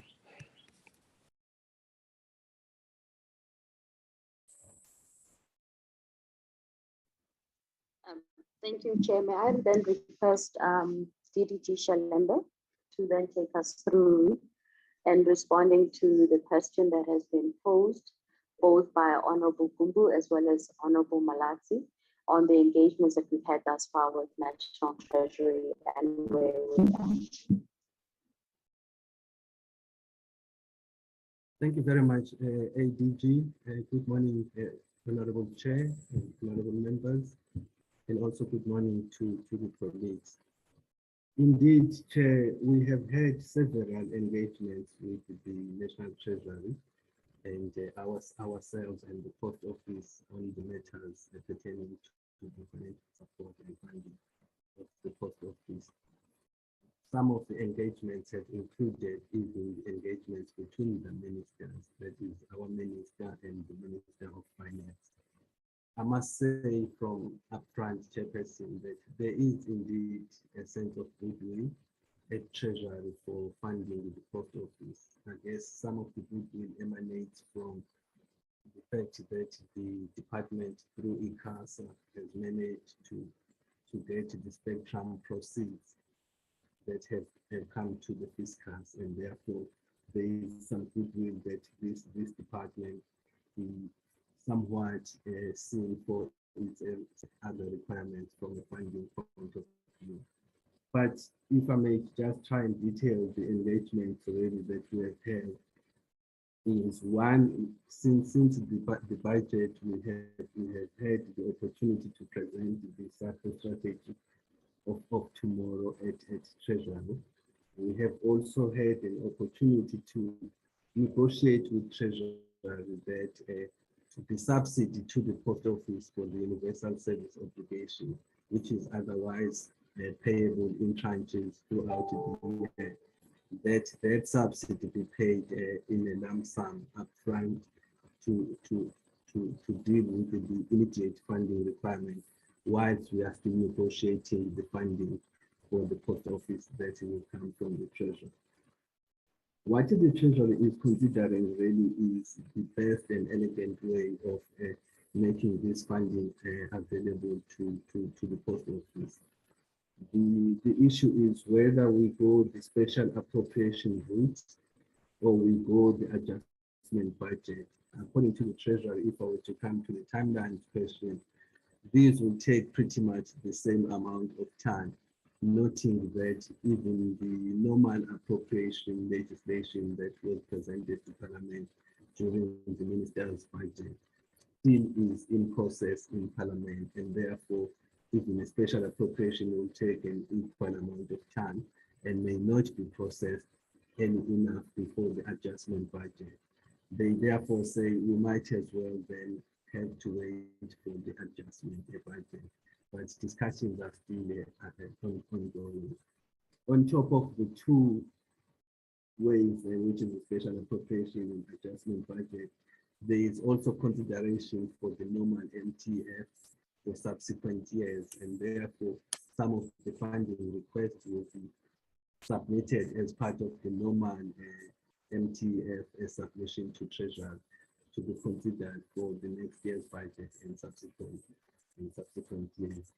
So those are all the activities that we are having, Chairperson, with Treasury in particular. And Treasury participates in our regular meetings with the Post Office on just monitoring their performance and the implementation of the strategy. And we do give them the updates as to where we are in terms of the funding request, and we get feedback as well from the Post Office. Thank you very much.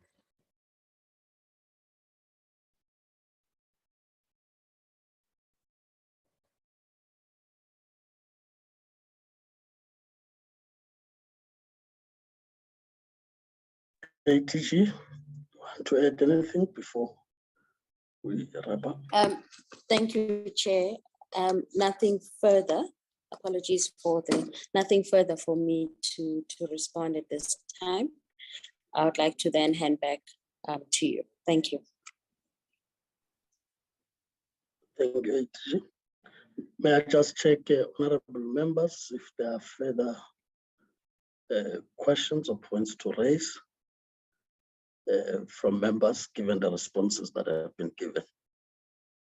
So as to move towards wrapping up on this item and get ready to get to the next.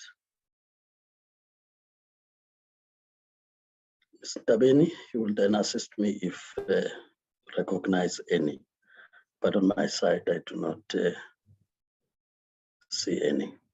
Yes, Chairperson, I don't see any other hand now. Yeah. So in that score, honorable members, in just wrapping up on the item, I think what's important is that in appreciating the presentation, as members would have expressed, we would really want to impress on you being able to continue to implement the turnaround strategy. That's the post office of tomorrow. Of course, understanding the financial challenges that are there. But there's also an appreciation from members that there's commitment to deal with matters that emanate out of the audit report. And that given this is from the previous financial year, we are taking it that as you would have met the deadline of the 31st of May for submission to the AG, that will be able to demonstrate the implementation of the action plans that you submitted and agreed upon.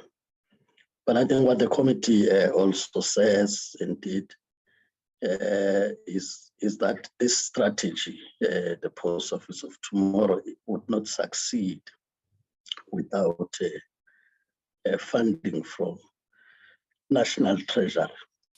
Of course, we do take note that there may have been concerns as raised by the chair that in previous boards and executives, there were turnaround strategies submitted and that results would have not been seen. But I think from the committee side, we're confident that from the reports we have received thus far, the strategy is being implemented, hence it must get the support. And we hope that working with National Treasury, there can also be accountability on those previous strategies and why they were not implemented. But as I say, from both sides, because those who also give out money have the responsibility of checking whether the money that they've taken out has been used appropriately, and if no action would have been taken. In that regard, surely there should be explanations as a way of accounting to the taxpayers out there. So you have our support on that. As far as a point about being defocused and the challenges from competition, I think it is the nature of competition that people will go aggressively, but you should not be defocused, because the post office, like we said earlier, it's an important entry point in terms of government services, especially in the rural areas. Most of our people who need government services are located, and therefore it should not be allowed to fail. So we should continue to engage at all levels with regard to ensuring that funding is there. I think the most important point again to raise is, of course, the concern that has been raised around labor dissatisfaction and so on. I think given the response that the CEO would have given, I think the take from the committee as you go is an understanding that when organized labor and employees general support what you are putting on the table, that support is not permanent. Its sustainability, it's on the ability of all parties to keep to their commitments. We're also happy that the commitment you are making is that the approach you are taking avoids the Section 189 route. And we'll hold you up to that. But like I said, it's also dependent on all parties keeping up to the commitments that they've made on their side. We can only say we'll keep on getting these updates so that we are indeed well briefed. The last point is just on what you committed in writing back to the points raised by Honorable Bodlani. The only thing we would really want is to ensure that is part of the committee system, that those questions and responses are also shared with the committee, so as for public representatives to be aware of how you have responded on those. This will avoid the situation where we'll probably hear it in the media or somewhere else when we have an opportunity as part of doing our oversight of getting such reports without waiting for the media to inform us. So once again, thanks for the presentation. We would now go to the department, and I'm sure they would indicate how they would approach the presentation on the Postbank Bill, which is merely an introduction of the bill to the committee as it has been sent to Parliament, so that from this point, then the committee, the process would then kick in. Would then, after that presentation, take any clarities that members would want, having given the content advisor as a way of response, just to clarify how the committee would need to take the process forward. Thereafter would then take minutes. I hope that's clearer, honorable members. Given the presentation and how one would have looked at it, surely acting DG, 20 minutes would suffice in really just taking up the points that you would want to emphasize to the committee. Otherwise, the committee members have had an opportunity of going through the presentation. Over to you. Thank you, Chair. I will switch on. Thank you, Chair. Chair, the department would like to present to the Portfolio Committee the South African Postbank Amendment Bill, which Cabinet approved in February this year for onward tabling to Parliament. Chair, you would know that this bill is quite important in as far as the amendments to the Post Bank to make it a fully corporatized bank for the country. I just want to indicate to the honorable members that the department received more than 7,000 comments from the public, which we have captured, analyzed. We have engaged extensively on it. And therefore the bill was then revised, incorporating these comments from the public where then they are applicable. As government, we still feel strongly that the presence of the Post Bank is very critical. We understand that this is a competitive market, honorable members. However, if you then check in as far as the footprint of the existing banking industry vis-a-vis the footprint that the post office has, which then the Postbank is going to be riding off, and the need for us to ensure equality amongst all citizens. There is therefore imperativeness of us establishing this Postbank. The comments that we've received, Chair, we've then submitted these to the Department of Planning, Monitoring and Evaluation for the Socioeconomic Impact Assessment System. And they also came back validating the need for it. We further took this to the Office of the Chief State Law Advisor for certification, and they have also endorsed it.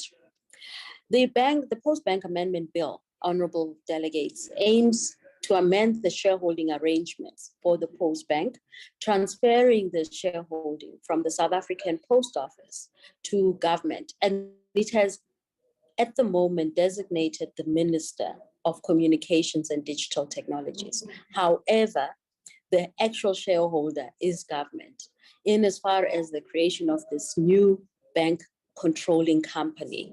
And this will then facilitate the establishment as well as the registration as the South African Postbank controlling company in terms of the Bank Acts.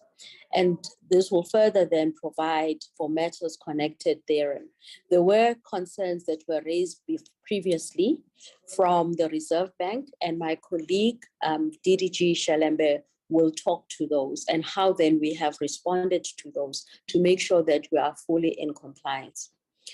So without further delays, I would like to hand over to the DDG and then to then take us through the bank. But as I indicated, that for us, what is most imperative is that the Postbank acquisition, in terms of it getting the full banking license, they will therefore that much closer as government in our efforts to fulfilling the financial inclusion mandate, ensuring that all citizens have access to banking. But we further went further to then say for government, especially government employees who have previously been deprived, or the interest rates that are being provided by the banks have not been desirable. This also then ensures their full participation, meaningful participation in the economic activities of the country, and to also have then the citizens who have the opportunity to then broaden their participation and to have then access to the money as well as market. Lastly, for us, we also see the opportunities for provision of affordable housing, extending the credit to small, medium, micro enterprises, the SMMEs, as well as to the informal markets, who, as I indicated previously, have either been deprived or the interest rates have not been desirable. I'd like to hand over, Honorable Chair, to my colleague, DDG Shalembe, who will then take us through the presentation. Thank you. Thank you, DDG Shalembe. You can get it. Just be mindful of the time so that you know the points to emphasize. Thank you very much, Chair. I am going to try and be within the time limit that you have imposed. Just the outline of the presentation, Chairperson. We touch on the objectives of the Postbank Amendment Bill. Then we talk about the process of determining the bank controlling company structure, then the status of the Postbank Act amendments process, and finally the detailed proposed amendments to the South African Postbank Act. As for the objectives, Chairperson, the objective really is to mainly amend the South African Postbank SOC Limited Act in order to mitigate the risk associated with the structure envisaged in the Postbank Act, which makes SAPO the sole shareholder over the Postbank. So we are amending or proposing an amendment to the shareholding arrangements for Postbank, transferring or proposing to transfer this shareholding from SAPO to government through the creation of a bank controlling company. We also want to facilitate the establishment and registration of the bank controlling company in terms of the Banks Act. And also we want to provide for matters connected therewith. The Ministry of Communications and Digital Technology as the shareholder department to directly own Postbank through the BCC on behalf of government. We also propose to amend other sections of the Act which are impacted by the changes that we are proposing. Upon the enactment of the bill, the BCC, which is the bank controlling company for the Postbank, will be registered in terms of the Banks Act to exercise control over Postbank. This to conclude the Postbank license application at the Reserve Bank. Chairperson, in terms of recapping the BCC requirements and optimal structure determination, the BCC is required to be registered in terms of Section 43 of the Banks Act to exercise control over the Postbank. And it becomes a shareholder of reference for capital adequacy and in terms of compliance and submission of monthly returns as stipulated in the Banks Act regulations and circulars. It must be financially sound. It must be in a financially sound position in terms of Section 44(2)(e) of the Banks Act. The implication is that the BCC will step in to recapitalize and support its subsidiary bank in case of financial difficulties. One of the key requirements is that the BCC must be financially sound, as mentioned above, in terms of Section 44(2)(e). Meanwhile, the current Postbank Act, particularly Section 3(2), provides that, open quote, upon the incorporation of the Postbank company, SAPO shall become the sole member and shareholder of the company, close quote, implying that SAPO needed to be registered as the shareholder and BCC of the Postbank. SAPO, unfortunately, is not in a financially sound position to meet the requirement for registration as a BCC. As a result, if SAPO were to be the direct shareholder, there are very high capital adequacy requirements that will be imposed by the Reserve Bank.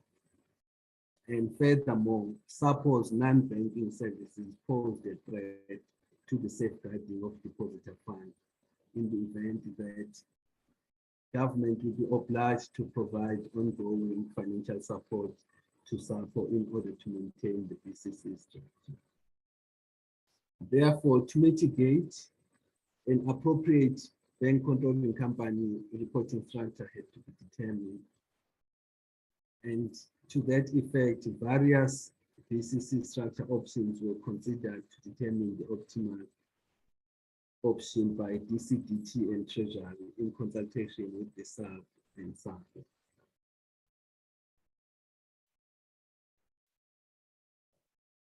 This is a diagrammatic presentation of all the options which were considered in trying to get to the best option for the BCC. At the extreme left is the current structure, whereby government through the department owns the post office and the post office owns Postbank as a division. And we then have what is currently proposed in the Act right now, that SAPO shall be the sole shareholder of Postbank and making SAPO then the BCC. So we have that in option or scenario number 1, where government owns SAPO and SAPO owns Postbank as the BCC. Then option number 2 is the BCC as a standalone company owned by government directly and which in turn owns Postbank. Option number 3 was the BCC as a subsidiary of SAPO. which means you interpose the BCC between SAPO and Postbank, whilst government still owns SAPO. Option number 4 was BCC as a holding company, where you have government owning the BCC and the BCC has subsidiaries of Postbank and SAPO. And finally, the other option was SAPO holding company, where government owned directly into SAPO and SAPO owns several operating entities, including the BCC, which in turn owned Postbank. Next slide, please. So with these scenarios in mind, option 2, which was also recommended by National Treasury, became the ideal and preferred option, where Postbank is to report directly to government through the BCC. The establishment of the bank controlling company between the department and Postbank is selected as the optimal reporting structure. There are least financial implications for the bank based on the results of the financial audits on the capital adequacy requirements of various options. This, unfortunately, SAPO's financial and liquidity position did not allow for the BCC to report directly to it, which reinforced the need to find another option. And therefore, to mitigate against the changes in the Postbank reporting structure vis-a-vis SAPO, National Treasury acknowledged the financial risk associated with funding of the implied SAPO, and further affirmed that the costing of the restructuring of SAPO will need to be fed into the budget process, considering the impact of the unbundling of the solvency of SAPO. SAPO has also developed a new strategy, building the Post Office of Tomorrow strategy, which is meant to reposition the entity. We are then saying it is vital that National Treasury deliver on its commitment and consider funding allocation for the changes in the reporting structure of the Postbank, and also to support SAPO's newly developed strategy.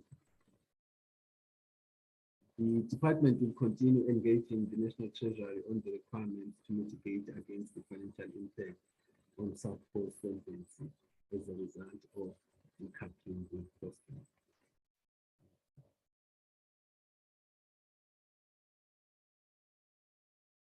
So what is the status of the amendment process?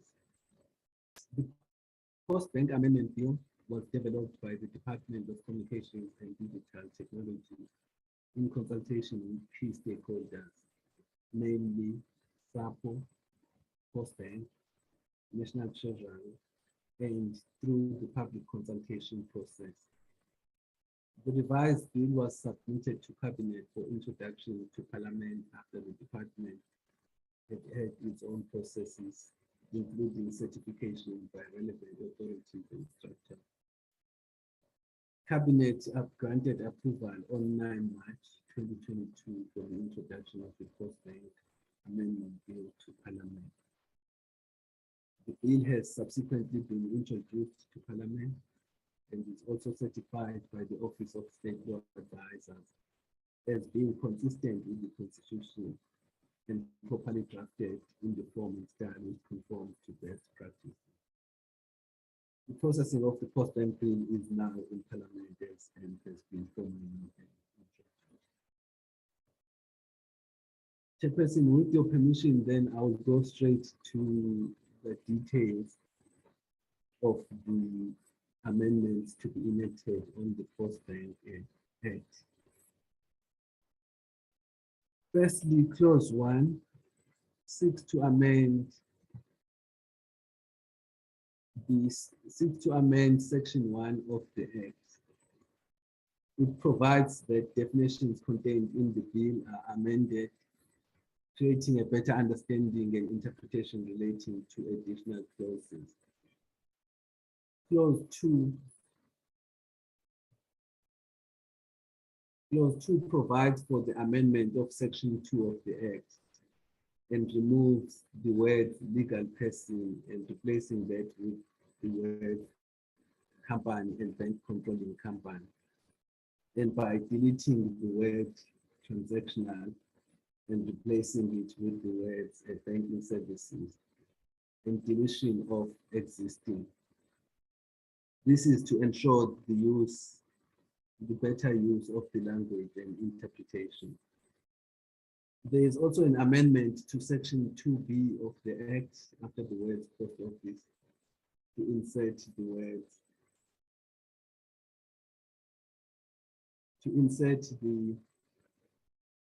the words any other infrastructure as the company may deem appropriate for its operational needs. This amendment seeks to give flexibility in terms of the means of delivery to Postbank of services to avoid solely dependence on the SAPO infrastructure, so that Postbank shall be able to take advantage of the fintech opportunity. Additional paragraph G is added, which provides for a further object of the Act for the Postbank division as the delivery arm of government to effectively deliver financial and payment services to citizens and to expand on the objectives of the Postbank. The insertion of the new paragraph G seeks to distinguish the Postbank from normal banks, as the Postbank shall be a state-owned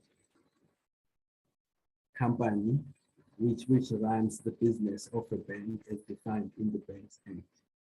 This shall ensure that the Postbank shall serve government effectively to deliver financial and payment services to citizens. Next slide.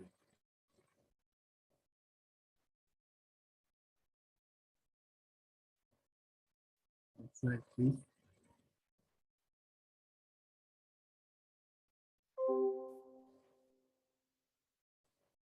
Chair, I seem to be stuck on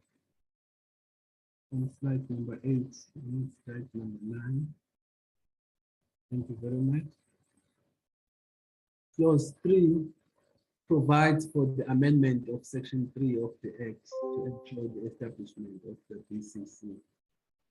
It further provides for the amendment of section 3 of the Act to allow the minister to consider additional shareholding with the concurrence of the Minister of Finance and in line with the requirements of the Companies Act. It further provides for the name of the BCC as the South African Post Office SOC Limited, and that nobody other than Postbank may carry on any business or be registered with that name. It further provides for the amendment of section 3 of the Act to provide that the BCC will be the company on behalf of government representing the minister, and the BCC will exercise control over Postbank and ensures that the company exercises sound risk management and governance practices in terms of the Banks Act and its regulations. It also provides for the minister to apply to register the BCC in accordance with section 43 of the Banks Act.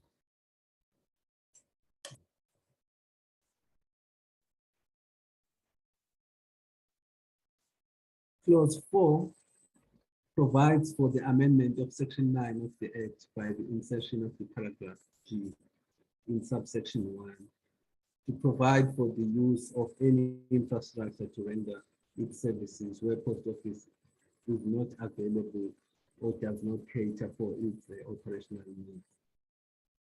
It further provides for the substitution of section 9(2)(a) of the Act to provide that the company, the BCC, and SAPO shall enter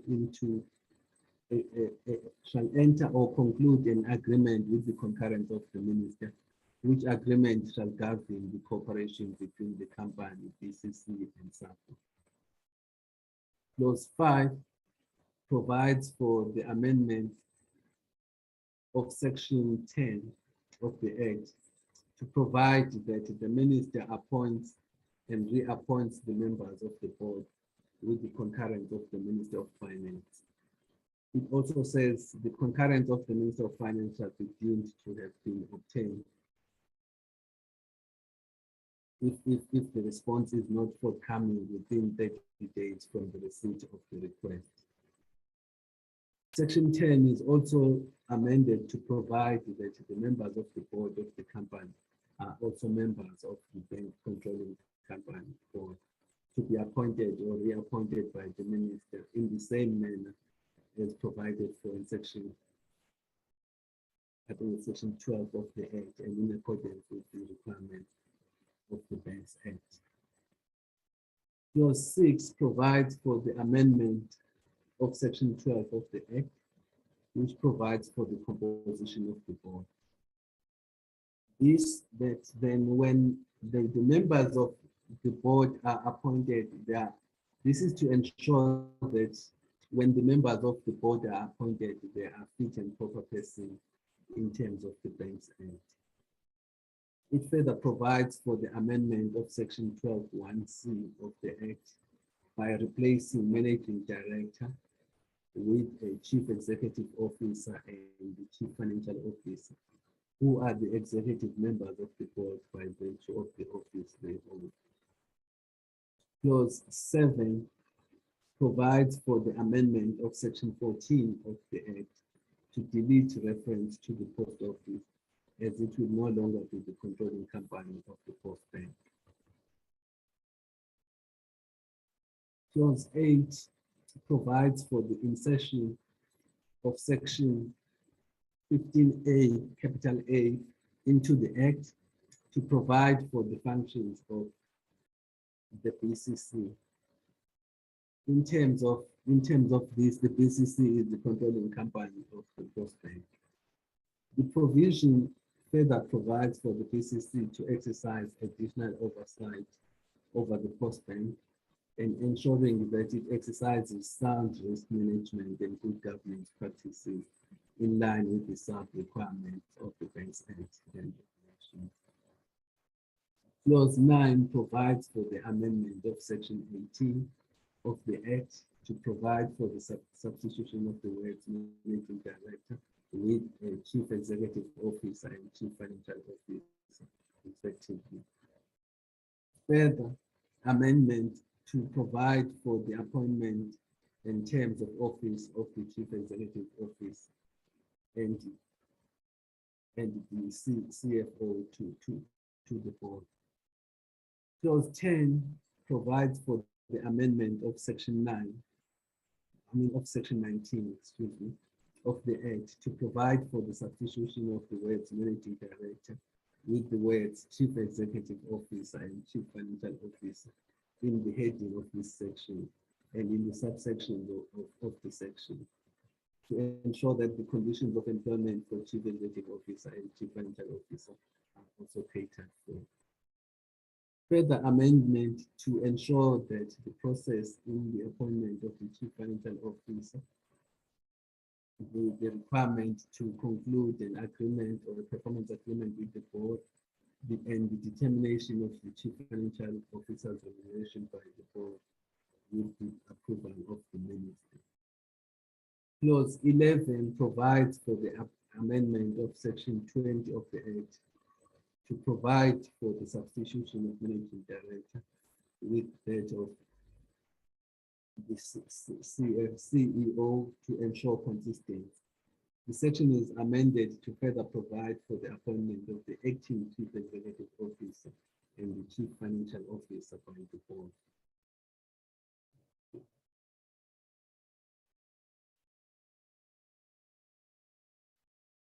Clause 12 provides for the insertion of section 20 capital A into the Act to provide for the organizational structure and the operations of the BCC, which will consist primarily of compliance, risk management, and governance functions.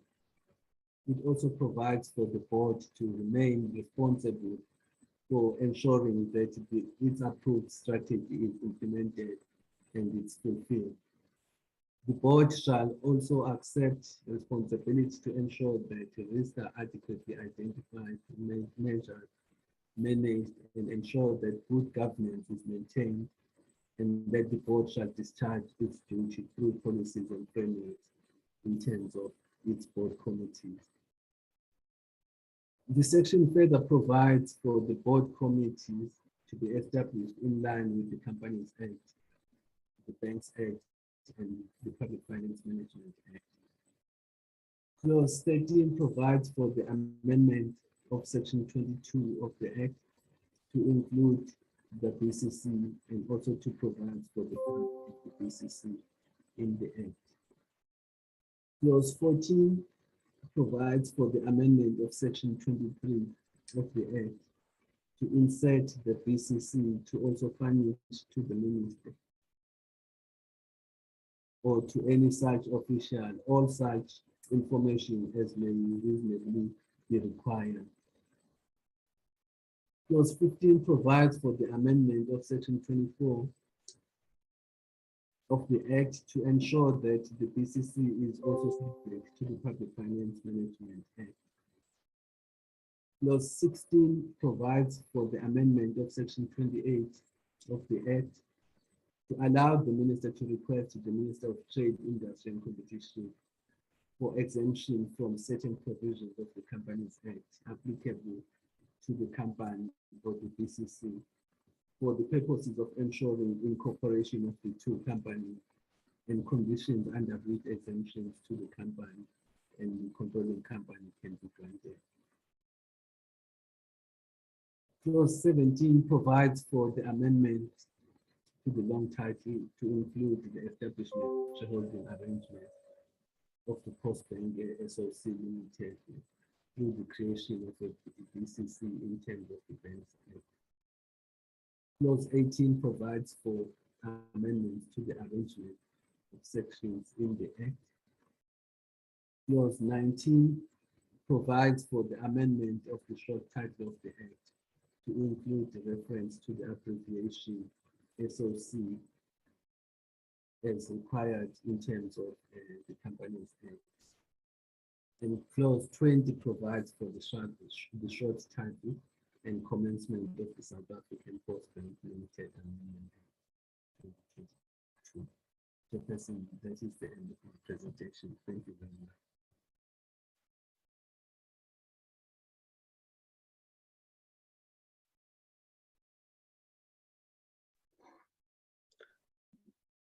Yes, you can then unshare so that we're able to proceed.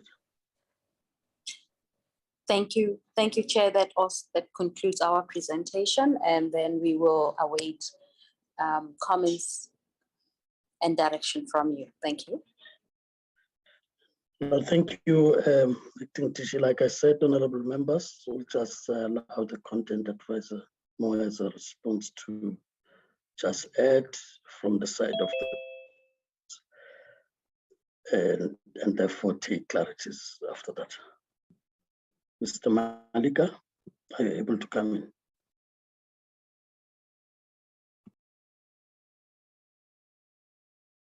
in? Morning, Chair, morning, honorable members, and our fellow guests. Chairperson, I think it's a foregone conclusion that it's the rules of the National Assembly that dictate how we process bills. Safe to say that now that it's been tabled to the committee, before the committee, we have to follow certain processes in accordance with our oversight rule. The first being that, of course, it's been tagged already. I don't know if the department is aware, but we received a notification that it's been tagged as a Section 75 bill, which means that it will only go to NCOP for concurrence purposes.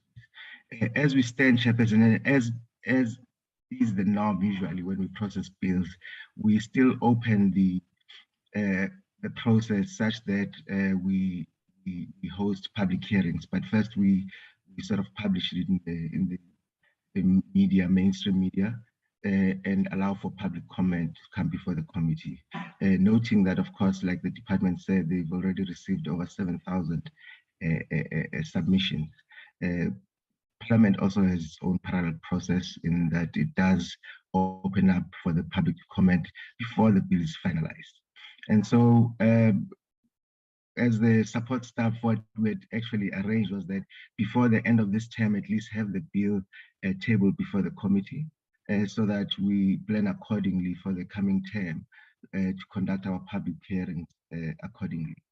And as you had mentioned to me earlier, Chairperson, we think that since the committee has never been really on an oversight, we could really use the time efficiently by also incorporating our oversight within the context of the public hearing once we've received all the submissions and we allow for presentations before the committee.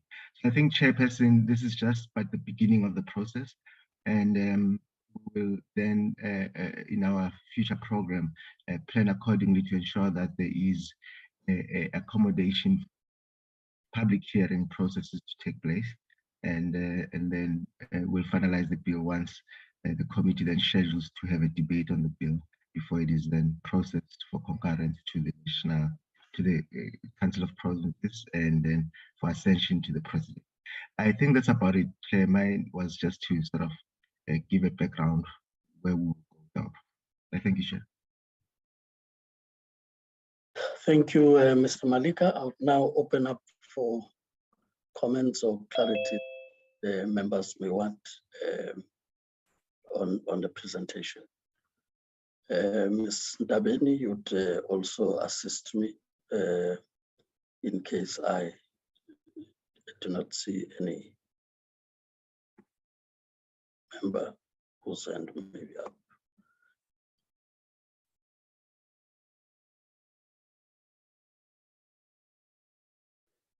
Hi, Chairperson. I don't see any hands at the moment.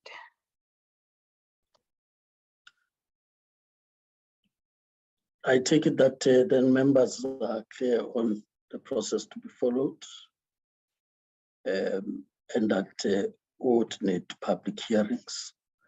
But I think what's important that we need a sense of agreement on is that the committee would have waited for a submission for the oversight. Like Mr. Malika would have said in my discussion when I saw this point about the bill and the fact that it's already tagged, that if we are going the public participation route, they can plan the program in such a way that we have also oversight work in those areas, understanding that the portfolio committee is handling a number of entities and 2 departments.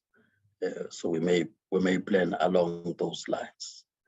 I think there should also be then a sense from members so that the team can start working on that, understanding that there's a sense of agreement and that the targeted entities would also be informed well in advance, including the provinces where we are going.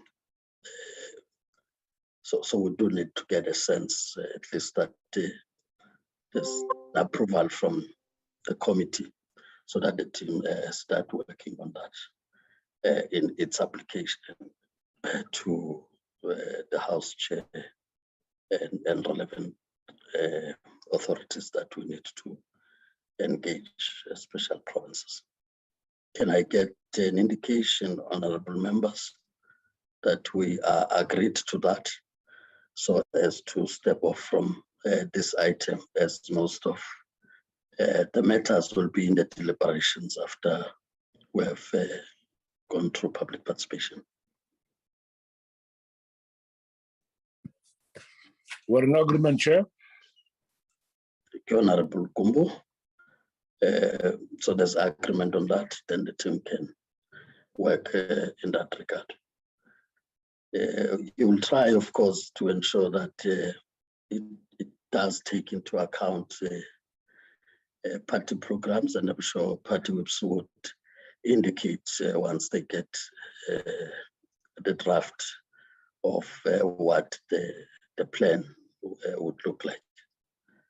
Thank you to the department for the presentation, and I'm sure you can understand that our commitment is to get the ball rolling quickly, and that we can have this bill coming back to be debated and finally put into law, given the importance of the step we need to take as the Post Bank, like it's already said in the presentation, talks to creation of the state bank. So we no longer have a parallel process of National Treasury and that of DCDT. So this is now consolidated, and this is what represents State Bank of government in the country. So with that, thanks, and would of course not chase you away, but in case the entities and the department would want to attend to other matters, would then release you in that regard as we proceed to deal with minutes of the committee for adoption.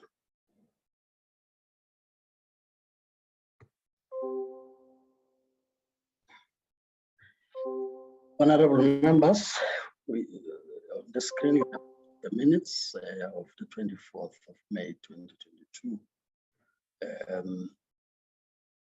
That's there before you. We'll go on page by page as we usually do, and any member can raise any matter on that page.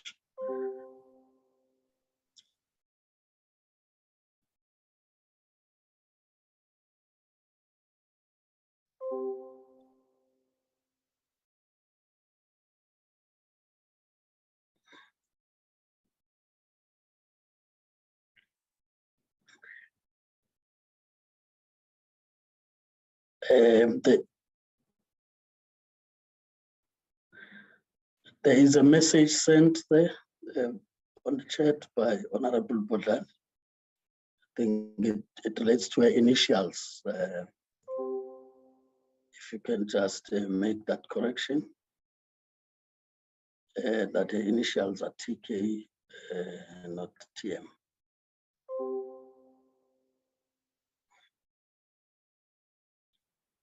Did you get it, Ms. Ntabeni? They're in the attendance.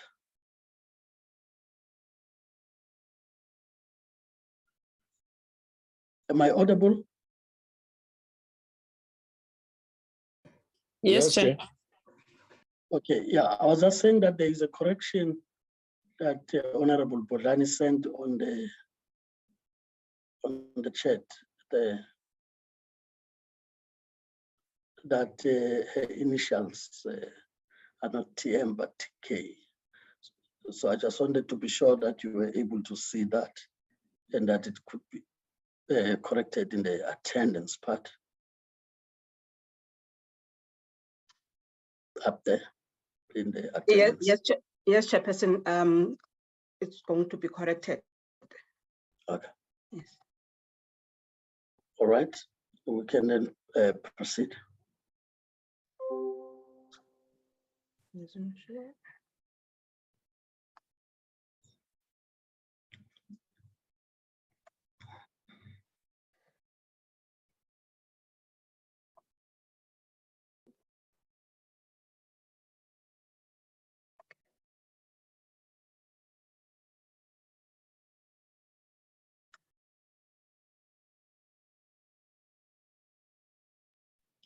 Just on this point, with regard to the referral, honorable members, maybe just an update that there's also another referral relating to CETA, which was 80 seat.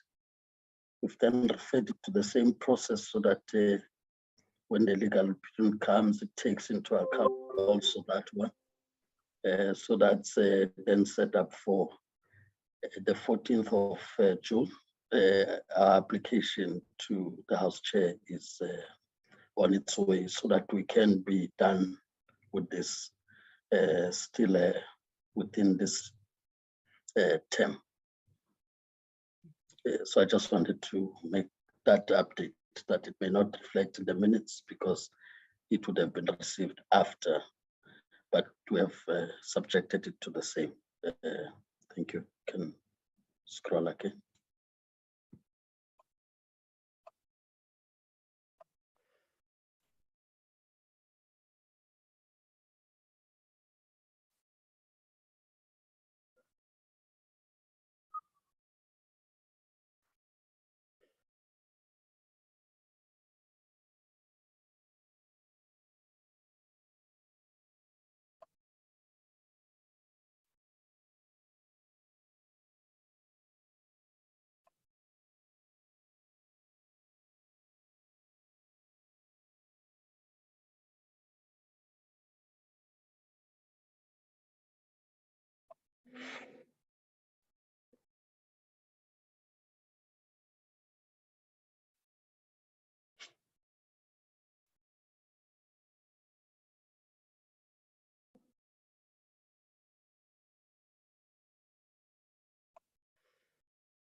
May I then check, honorable members, that we get formally a mover and seconder for the adoption of the minutes?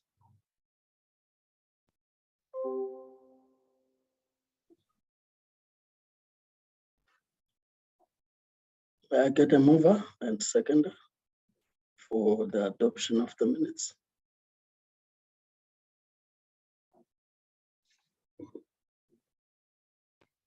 I move, Chair. Honorable Kumbo moves. I get a seconder. I second, Honorable Chair. Honorable Mtembo seconds. Is there no objection in us adopting these minutes?